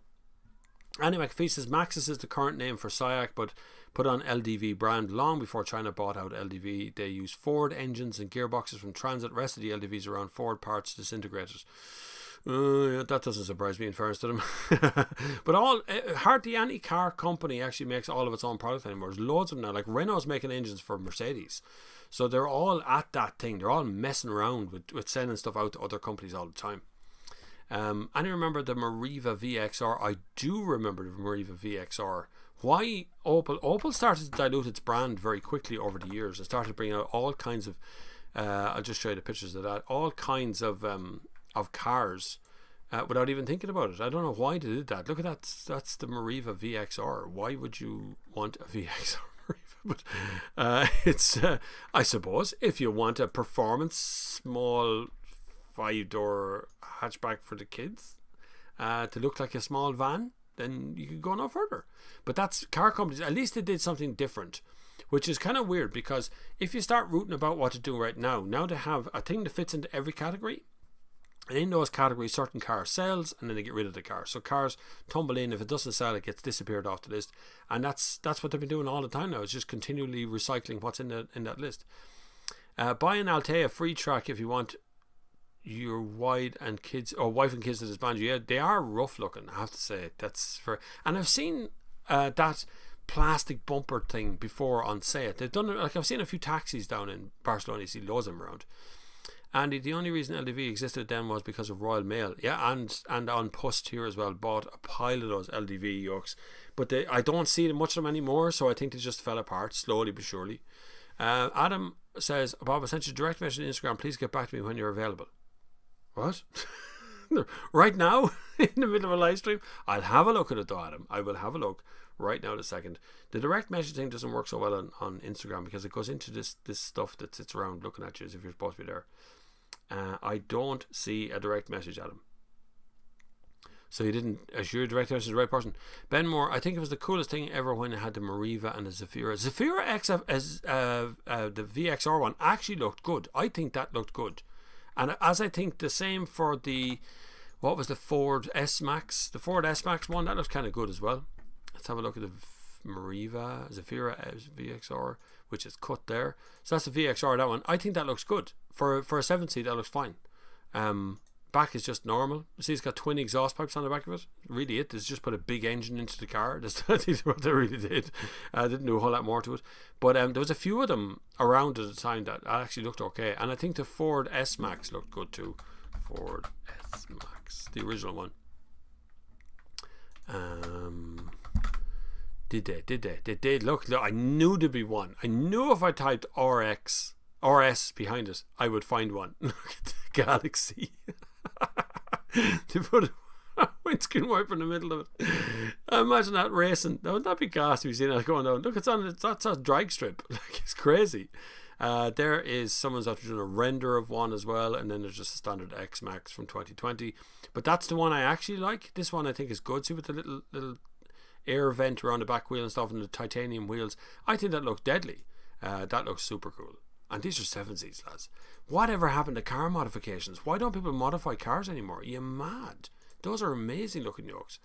Still loads of you here, which is really good. Thank you very much for all the likes and the views and everything else you're sending me. It's very nice to have you all here. Just checking an Instagram thing. I don't see any Instagram posts. No. Adam, you go again. Annie McPhee is answering the question there. Hold on a second. I'm just going to shoot forward there to Stephen Hayes. Hi Bob, I'm on the fence with EVs. You're right to be on the fence at the moment, but I'm thinking of trading my current car, an E208, after your positive review. I have Fiesta ST, great car, but not happy with a local dealership. ST and E208 are going to be two very different cars to drive. ST is a deadly little car. It's a darty little fast petrol car, and E208 is an electric car. It's not necessarily a darty fast one. They're more made for range than they are for speed, but you will without a doubt save a fortune in fuel. That would be the first thing. You're definitely going to save money in fuel. Now you're going to have to get a home charger in as well. To save any money, really, you've got to charge at home. If you charge from a fast charge point the whole time in electric cars, you'll probably end up spending as much as you would nearly on diesel, right? You're getting up there. They are not cheap to use a fast charge point. And I still want to know, and I keep asking this question every week, no one's able to answer me, why When you pull up to a petrol station and they have all the numbers of the prices of petrol and diesel outside, all the price you can pay, when you pull into the charge point, it doesn't tell you how much it's going to be. It doesn't. There's no prices on it. Nothing. No idea what you're paying. And I know you might have done your deal and all, but you just don't know what it's actually charging you until it's charged you, until you've paid for it. Then you go, oh my God, that was 15 quid. The only one that actually tells you is Tesla. It actually tells you while you're charging. It says to you on the screen how much you're paying for that electricity right now. Anyway, Ben Moore says Opel and Vauxhall were actually planning to throw the Chevrolet engine into an Omega. Omega was a good car. I always kind of liked Omega. I thought it was a really cool, kind of weird. It ended up as police cars and all kinds of things. It's just a big car, but it was actually had some serious engines in it as well, and it did a good job of getting people around the place. Oh wait now. Anyway, I'm going to come back to that because that's a long question you want me to answer on Instagram, and I'm right here in front of you on the live stream. You ask me questions. Alex Theodore, the Dacia Logan is a decent choice for entry level upgrade to an estate. I got overtaken today by a Dacia Sandero, and you know what? It's not a bad looking car. It really isn't, and it's hard to excuse because they really do a decent, like the look of it and the way it drives and everything. It's actually not a bad, not an expensive car. Oh, was it that time ready? Oh, look at that tea. My wife's brought me tea today. I love the smell of tea when it's freshly brewed. Especially when my wife makes it and I don't have to make it myself. Like, it's always good. Cheeky bastard. Anyway, Dacias. Yes, Dacias are good. I used to dislike Dacias because they were cheap, but now they're good. Now they've made really good adjustments to what they're trying to do, and it's really nice car to be in. They don't necessarily join up all the components. So they've got a cheap screen, but it's a touch screen. They got CD players, they got Bluetooth, they got Apple CarPlay, they got Android Auto, all of it on one screen. And they have all the speedos and cruise controls and all that stuff, and most of that stuff is standard. It's like it's a normal standard thing. So it's kind of weird. It's hard to excuse the value behind just a plain old Dacia Sandero. And even if you go right down to the entry level one and you go, it's still a good car. Behind it is still an ordinary car. Where are we next? Dave Hall, Merry Christmas, Bob. You too, man, and your family. Thanks for the answer regarding them. Oh, no problem at all. Anytime, my boy. I don't know what day we'll be back on next, but I'll see about how the calendar dates fall for the next live. Adam prefers these lives to TikTok ones. So do I, in fairness. But it's much longer. That's the only thing. Whereas the TikTok ones can be nice and brisk, and usually we'll get a gigantic amount of questions. Usually, sometimes you don't. It just depends on the day. I will be, if you're around on Christmas Day and you're feeling a bit down, lonely, whatever it is, I will be going live on Christmas Day as well. I mean, have a little chat Christmas Day for a couple of hours or an hour or however long it lasts on one of the platforms, be it TikTok, Instagram, or here on YouTube.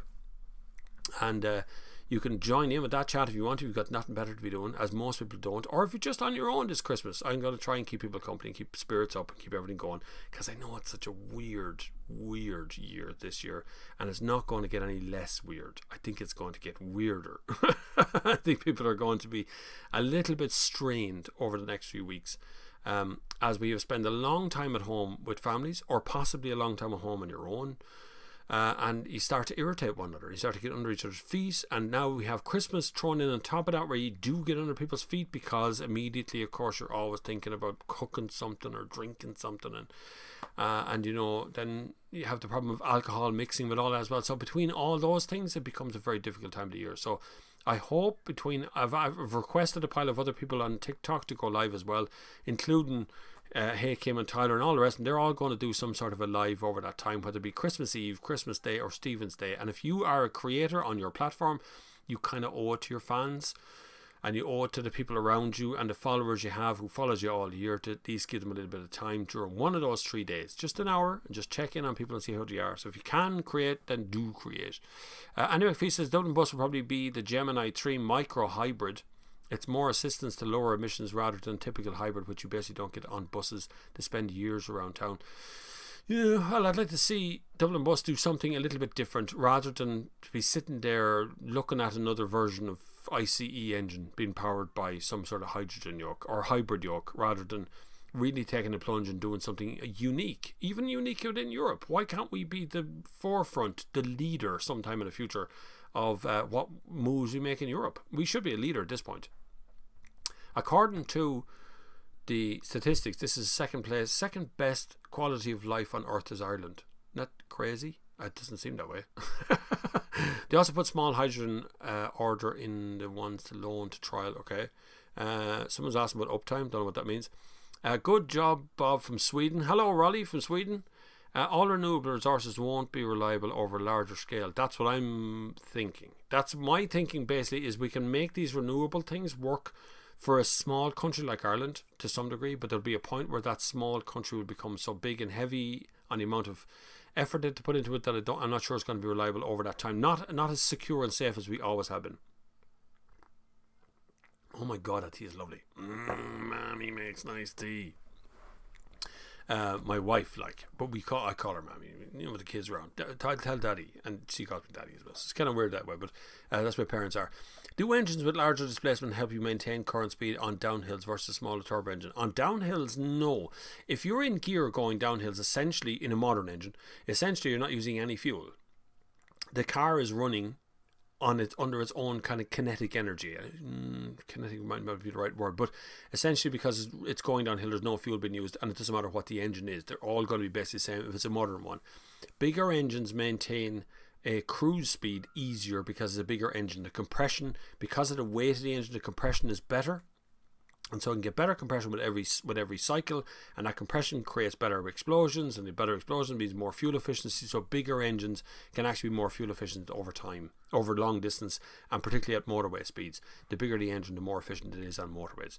Otherwise, you have to add more gears. That's your only other option, is to add gears to the car. So you've got 6 speeds or 8 speeds or something like that in the car. Like the way Peugeot's gone, they went to a 9-speed box at some point. And that's how they're getting more fuel efficient from a smaller engine, because they've added gears. But that adds weight. So the enemy of everything is weight. So there's always a trade-off with everything. Even electric cars have a trade-off. Ben Moore, they just get a Range Rover shell and make an interior out of the carport. I like it. We'll buy your spare parts. Give us your spare parts. We'd like to make some new cars out of it, please. But we're not going to use the same materials. That tea is the best tea I've ever had. Gavin O'Brien, I think it's O'Brien's, Gavin O'B. The interconnectors on AirGrid website is EWIC and Moyle, and which are the 2 cables connecting us to the UK. We only have 1 coal plant in the Republic, Moneypoint, and the other big plants are gas. The ones that were in the Midlands that were burning turf, they're closing, or have they closed? I'm not sure if they're closed or they're closing. And I really would like Bournemouth to stop digging up the bogs, which would also be good, because there's a bog near here, and you can it's flat. It's not what it used to be. It's gone. It does hardly even exist anymore. But I really would like to see, we should be able to move to renewables at some point, renewable properly. I was talking to David Cuddy the other day. A lot of the wood is going for that the enemy of renewable woods is because we have to grow them very fast. Like a 30-year cycle on trees is a long time. Like 30 years is a long, that's not really renewable. You'd have to be growing trees all the time. But technically we plant more trees than we dig up, so we should be able to continue with this with trees on their own way. But I'd like to see more renewable stuff coming in for everybody. Saw on the news yesterday, Sandy McAfee, that Parson Motel Place is suspending its sneaky backdoor delivery service, full Amazon prices for a while then. This is a problem. Now, AddressPal also do the same thing. That's run by On Post. Now, I've used AddressPal. They've been pretty reliable, but slow. Very, very slow. That's my problem with AddressPal at the moment. So even if you have Amazon Prime, so in the Republic of Ireland, if you order something by Amazon Prime and it's got a battery in it, an exposed battery, like a battery charger thing, 10,000 million, they won't ship it.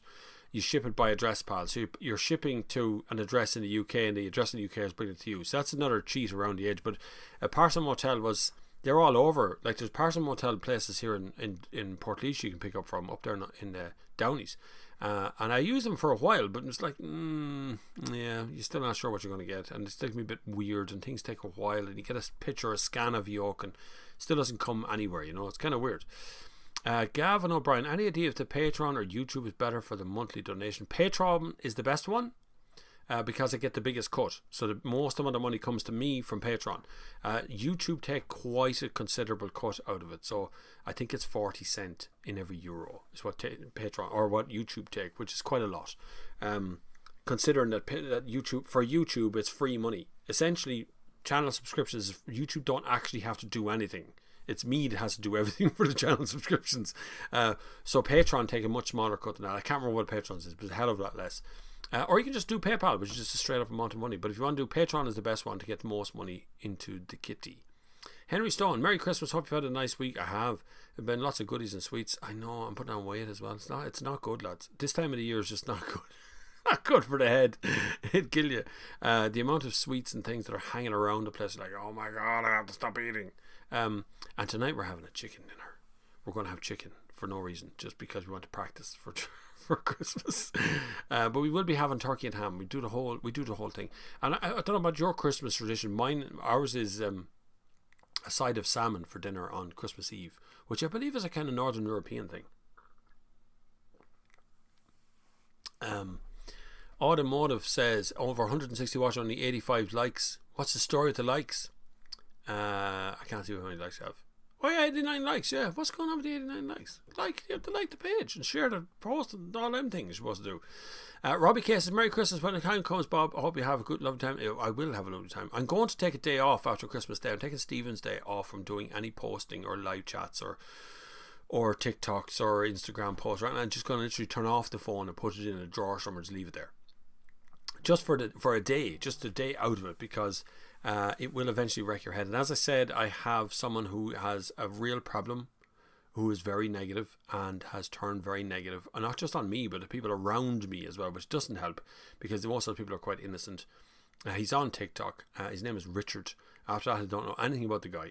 So, and he's got a problem, and he's attacking. Like, I was on a lovely podcast with a young man called Alex. Alex is 16, and he was creating his first podcast. He's very professional. Bloody hell, like, he's every bit as good as any radio DJ out there. And we lovely chat, really, really nice chat.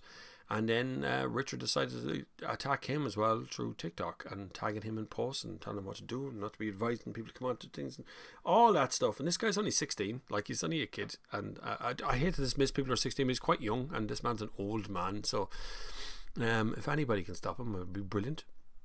Anyway, Gavin, I believe Patreon takes 10%, YouTube takes 30%. Yeah, something like that. It's 30 or 10. I can't remember exactly what the ratio is, but YouTube take a lot more from the channel membership than Patreon do.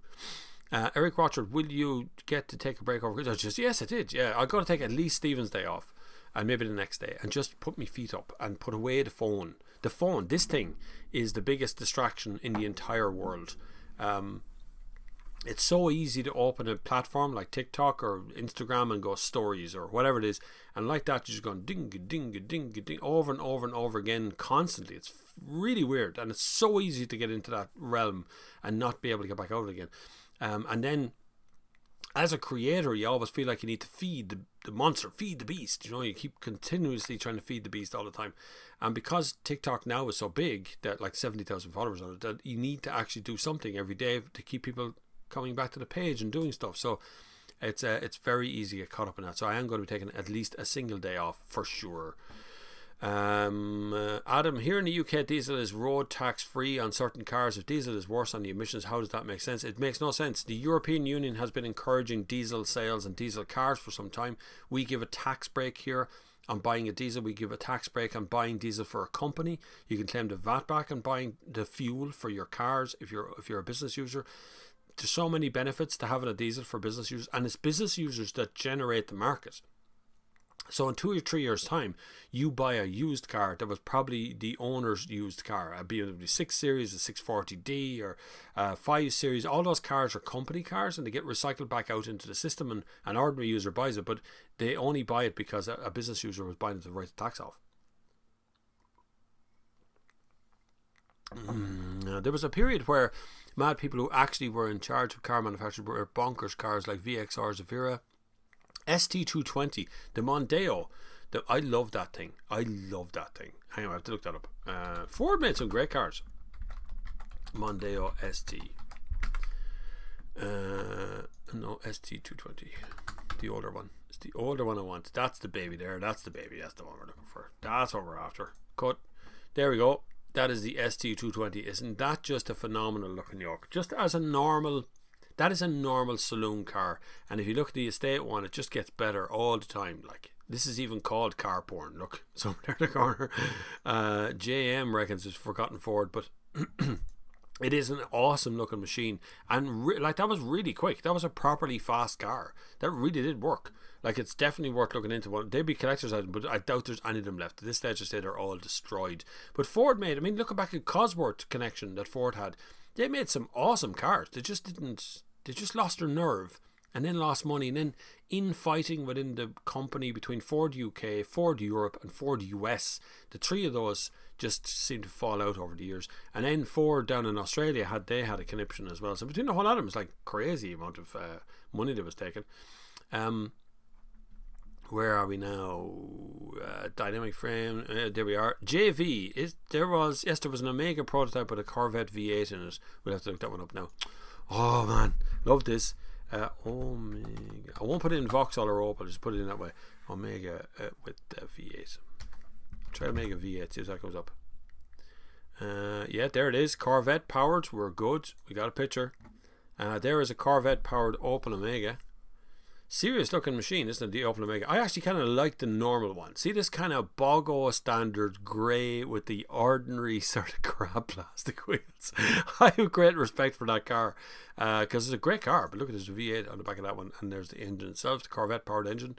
Looks good in that kind of American spec, doesn't it? That lowered looking thing. Some really cool looking machines there. But there's the ordinary one again. They got on history as being a really good police car. They just look good as police cars. I kind of like those ones. What do you think about a HWO 100? My God, what's a HWO 100? We're Googling stuff today, boys.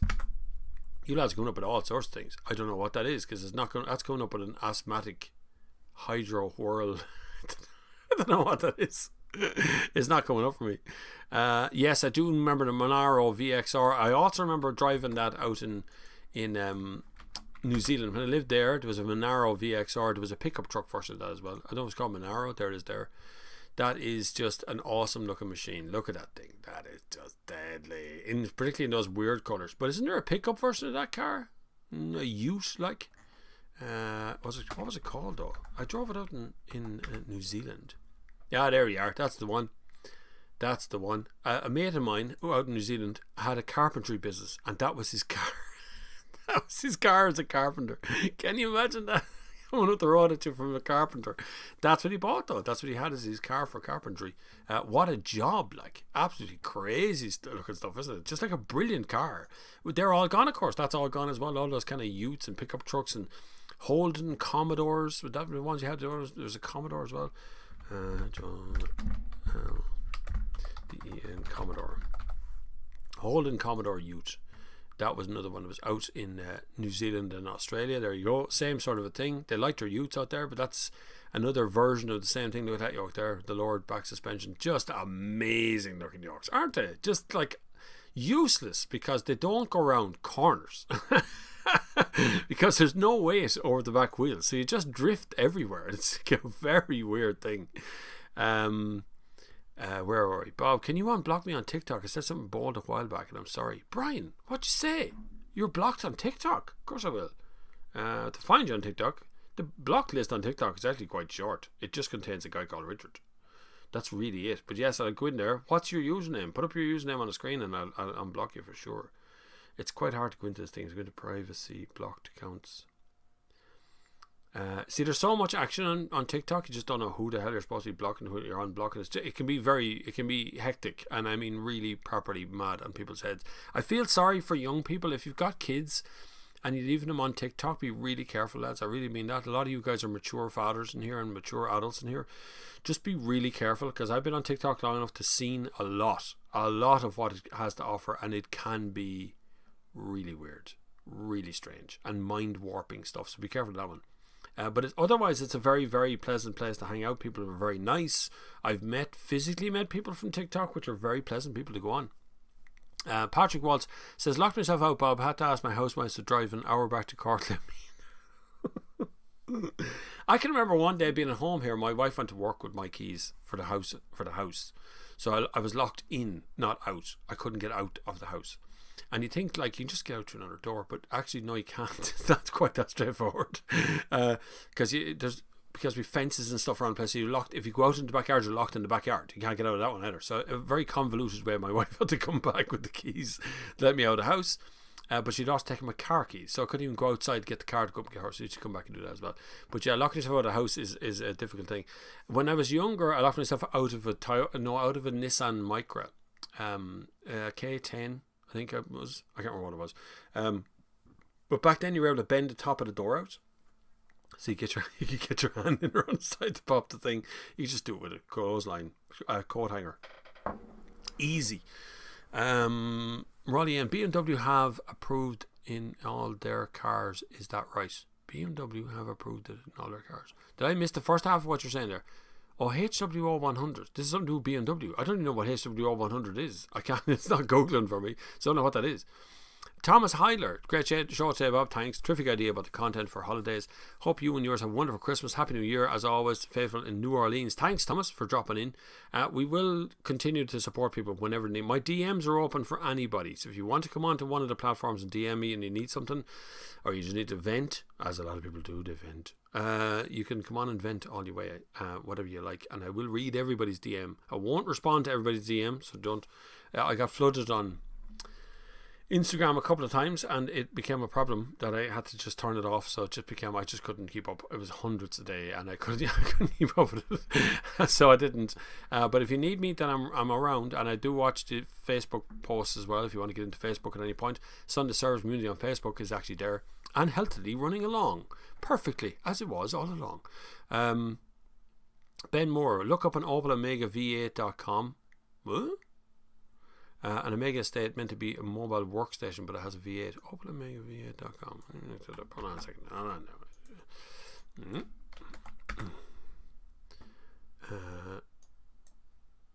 Oh my god. Oh, that's so cool. Look at the back of that. Look at that thing. That's deadly. Look at the interior. I want one. Like now. That is the best thing I've ever seen. That is, look at it. She's very yellow, isn't she? She's like Trump's his better half. But look at the layout of it. It's just a super cool way of doing a layout. I don't know what website's going to bring us to. That's a weird way of doing a layout, I have to say, but it's very clever. Like to have the whole mobile workstation. I know Top Gear did a thing, well, I don't know if Top Gear or the Grand Tour, but the three lads from Top Gear, they did one where they were trying to do an office in the back of a car as well in some Asian place. I can't remember where it was. But they were trying to do the same thing. But that is super cool. I mean, having a full office tablet. What is that tablet? What is that thing she's typing on? That looks like a D-tray with a keyboard in it. Still cool, huh? Did Opel did on Fiat.com, because Ford is killing the Scorpio and they're wanting an Opel Omega to compete more with the 5 Series and E-Class. Scorpio was a weird car. I don't know if you've ever seen a Scorpio. Some of the younger generation wouldn't know what that is. But a Ford Scorpio came out when I was a young lad. That came out, and I know this is going to be weird. It's going to be terrible on your eyeballs, but watch. I kind of have a thing for that right now. See that yoke there? I kind of like that droopy, stupid face. I think it's kind of cool, and even the back of it is just square. It's just a bog. That's not a Scorpio. That's not the Scorpio. That's the Scorpio I'm talking about. That yoke. It looks awful in that picture, but it's probably not as bad as they say it is. It's still not that bad. I kind of like that car. Is it me or is it just getting really dark in here? I just changed the properties of my camera for a second, because I have lights. There's lights on there. It just seems to be getting darker by the second. Camera control. Low light. Oh, as low light composition turned off, I'd say that's probably what it is. Is it? No. Oh, okay. Well, that's not good. Exposure. Look at the exposure. That's what it was. It was one of them things to turn off low light compensation, because that makes it grainy. That is better. That looks nicer, isn't it? It's picking up the lights now. Where was I? Dermot O'Grady, you plan to do more van reviews? Yeah, I had a load of them all lined up. The only one that worked out was Toyota, because they drove it down here. Literally, I had the week I had the Toyota Pro Ace, I was supposed to have the Maxus vans. I had a Transporter lined up. I was going to get a Transit as well. Harder to get Transits out of Ford. I was going to get one of those as well, and I was going to create the Only Vans thing, and all that stuff was all going to happen. So yeah, there will be more vans, and I will put more vans on next year. There's a desire. People want to talk about vans. That no one's doing video reviews of vans that I can see. I'm not a van expert, but I'll certainly become one if I need to. John Kenny, hi Bob. Vauxhall Lotus Carlton was all the car I wanted to have a good Christmas. Yeah, it was a Lotus Carlton. That's a good car. That's a good. Lotus being involved with Vauxhall was a great idea. This is how Vauxhall and Opel became a car company that nobody wanted to talk about because they had great cars. We'll just cut that page. There's the Lotus Carton. They have brilliant cars. And look at that thing. Who wouldn't want to drive that thing? It's just an awesome looking yoke. A muscle car, essentially, they are. But Opel seem to have lost their way as to whether they're going to continue making good cars or they're going to go and continue making cars that make money. That's how they got sold. So they're making money is the problem. And that's the problem for all these. So PSA bought them and they start making more money out of them. And then, they dilute their brand and things change and all that. JZX100 Mark II. Do I have to look that one up as well? You guys are coming with the weirdest cars for this Christmas special. We're looking up cars more than we're actually talking about stuff. And I like it. That's like a Nissan Silva, is it? That what we're talking about? Go to that. There we are. I love the way it has slammed up here. Slammed, BN Sports, Stance Tour, Drift. That is a very cool car. That is just a nice car. I mean, they're all modified, every single one of them. There's one with like the horns of the devil in the air he's got. Every one of them are modified, you'll notice. There's the original. It's a Toyota Chaser. It's a miserable looking yoke when it's not modified, isn't it? It's just a sort of a miserable... like Nissan has had a version like the Maxima, and they've all had a version of this car in somewhere or another. But when it's modified, that's a model. When it's modified, it looks super cool. Look at the size of the spoiler on that. You wouldn't lose that in a car park, boys. That's definitely it, for sure. But that's a super cool looking car, for sure. The VXR looked amazing. He had a hand like a pig. Yeah, all the VXRs did, though. They were good in a straight line. A little bit like the modern sort of electric car. Like Teslas don't handle very well on back roads, but they're super fast, but they don't handle very well.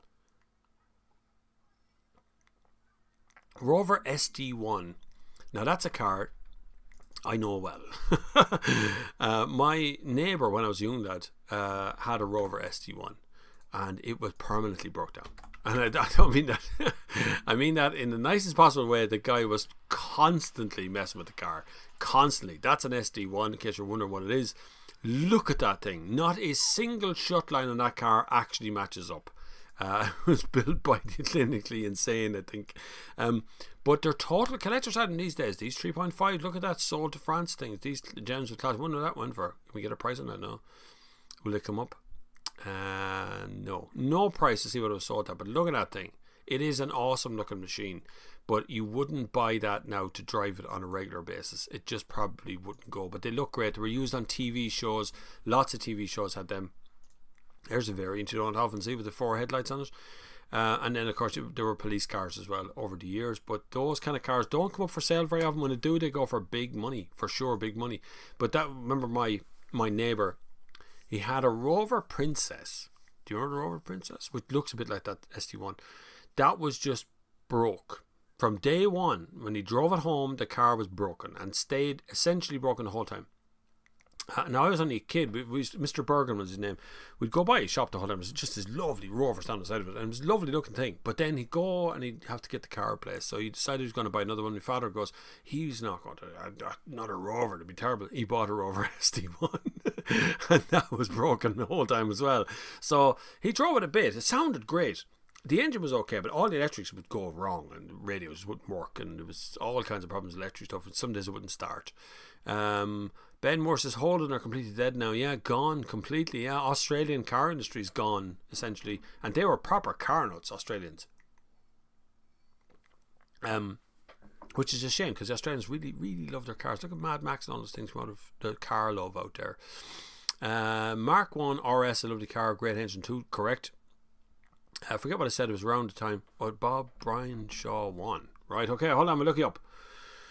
See, this is how I see people blocked. It just shows me a great big long list of, I don't know if the white bars got picked up. It just shows me a great big long list of everyone. So it can be a while to root through them trying to find what I'm looking for. But if you're here, you must be there. So I don't know. The growth on the channel was so fast. I went from 1,200 followers to 20,000 followers in a week. That's how fast it was. So anything that was weird that would come up, you just go block and forget it, because it was constant. Every time you turn it on, it would go brrrt, all the time, buried in you constantly. I will try to find you though. I'll have a route for you after. Just remember that name there, Brian Shaw 1. I'll get you unblocked. Don't worry, be alright. You know, it's create another account like all those other weirdos do. This is what happens a lot on TikTok as well, that someone will suddenly create a new account. They just, you ban them and then they create another account and then they ban them and they create another account, and it's like constant all the time.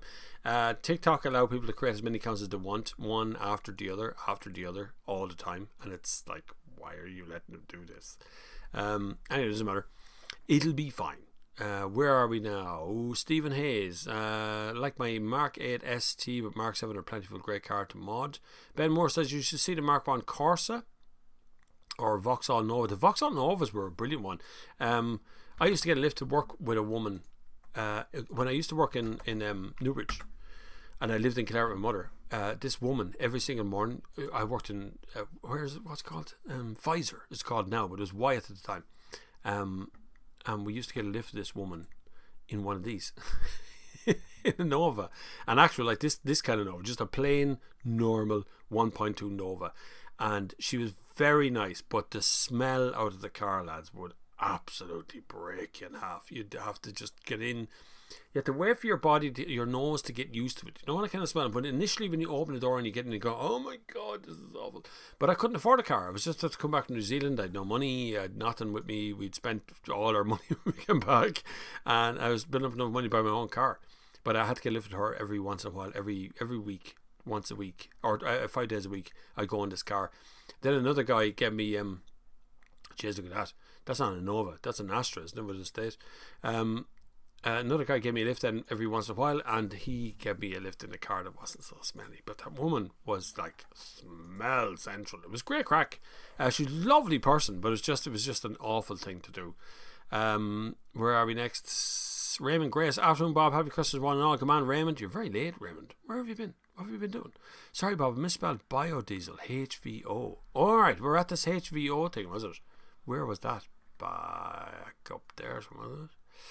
I'll try and find it again. HVO 100 is what you meant to type. Copy. We'll look it up now. And you're telling me that should be VO. HBO, I'm not typing. We're all going to be watching Game of Thrones in a minute. Okay, so that's renewable diesel performance meets sustainability. So Biofuel Express. Biofuel is something it's on the way to some degree. The problem is you're still just like, it's still combustion, so you're still doing ICE, but you're just making the diesel from a bio source rather than getting it from crude oil. Some say it's dirtier, some say it's cleaner, but you see the problem is there's a lot of misinformation with that stuff at the moment, and tons of it. The guys who want biodiesel to succeed tell you that it's whatever you want it to be, it's the best thing that ever happened, and the people who want electricity to succeed will say electricity is better, and so on. Those kind of fights continue all the time, and it's really strange, it's really weird to see it all happening, and it all kind of crumble away as to which one is going to go which. And I think confusion in the market is actually going to hurt things over time. It will very much depend on whether the government actually followed through on banning the sale of petrol and diesel cars in 2030. I don't think they will, because I don't think it's possible. Not because I don't want it to happen, I just don't think it's actually possible. It's kind of a weird thing to be trying to do all the time, isn't it? But I'm not sure whether biodiesel would be a good replacement. It's obviously good. The word fossil fuel is actually a derogatory term that they created. If you ask the right people, you'll find out there's probably more oil in earth than there is sea on land. That's what some people tell me. So like that, you can call that a conspiracy theory if you like, but there could actually be more oil, and it's more of a natural product than anything else. But the bioproduct of burning oil is the problem. Ben Moore says it's probably a bit weird that I'm not even legally let drive and I know about a V8 Omega Concepts from 1999. Yeah, but I used to be like that as well. So when I was like 8 or 9 years old, I was constantly looking up cars and stuff from the years before. Now, I've never been... So I know guys who can tell you the size of a door handle of a 1972 Datsun something or other, right? So they're really detail oriented, and they have all their little magazines there and they collect them. I've never been that. I like the look of a car. I like when I look at a car and I go, that's a pretty looking car, I like that car. And then if it drives well, it's like a bonus. So but for older cars, it was always the visual, it was always the photograph, it was always the girl across the bonnet, it was always something that was used to attract your attention to the look of the car. And that was what I fell in love with, where when you're looking at a car, you kind of go, that is the most amazing thing I've ever seen. And that's what works every time. You look back at anything, look at Lamborghinis from the 60s, 70s, It is the look that sells them. It's definitely not the drive, because they all drive like shit, to be honest with you. F1 is going hydrogen power. Yeah, that's not a bad idea, I suppose, if you want to really do that. But like F1, how much CO2 would an F1 car produce anyway? Just wondering, would it be any difference from hydrogen? Because we were told there earlier on that hydrogen emits as much NOx, if not more NOx, than diesel and petrol. So why would you go hydrogen? Just to seem greenwashing? I think the greenwashing term can come up a lot these days. Annie McPhee says, open fuel flap of any diesel car in the last decade and there's a sign on it saying no biodiesel. It's been on cars since DPF came in. This is true. Forgot about that one. Yeah, a lot of cars can't use biodiesel. Remember Volvo came out with a range of biodiesel cars for a while, for sure. In larger countries like Russia or Canada, are electric cars realistic without having a petrol one as well? Not really, Joes, but it very much depends on how far you want to go. Like Tesla's selling quite well in North America in general. In Russia, you got cold to deal with, so a lot of northern Russia is like Siberia and places like that. It's too cold for most cars, let alone electric cars. So it's the cold that's going to kill it there, and the same for Canada. Now, the good benefit of an electric car is you can pre-program the thing to be heat before you get there. It's plugged in electrically to the socket, so it's able to draw power to keep itself warm all the time. But as soon as it's disconnected, you get that the heat vampire comes in and starts to pull energy from the battery because it's so cold. So I'm not sure at the moment. Like living in a city, fine, you live in Vancouver, you should be okay. But if you're not living in a city, you're living out in the country and your commute's quite long, electric cars won't work in big cities, big countries yet.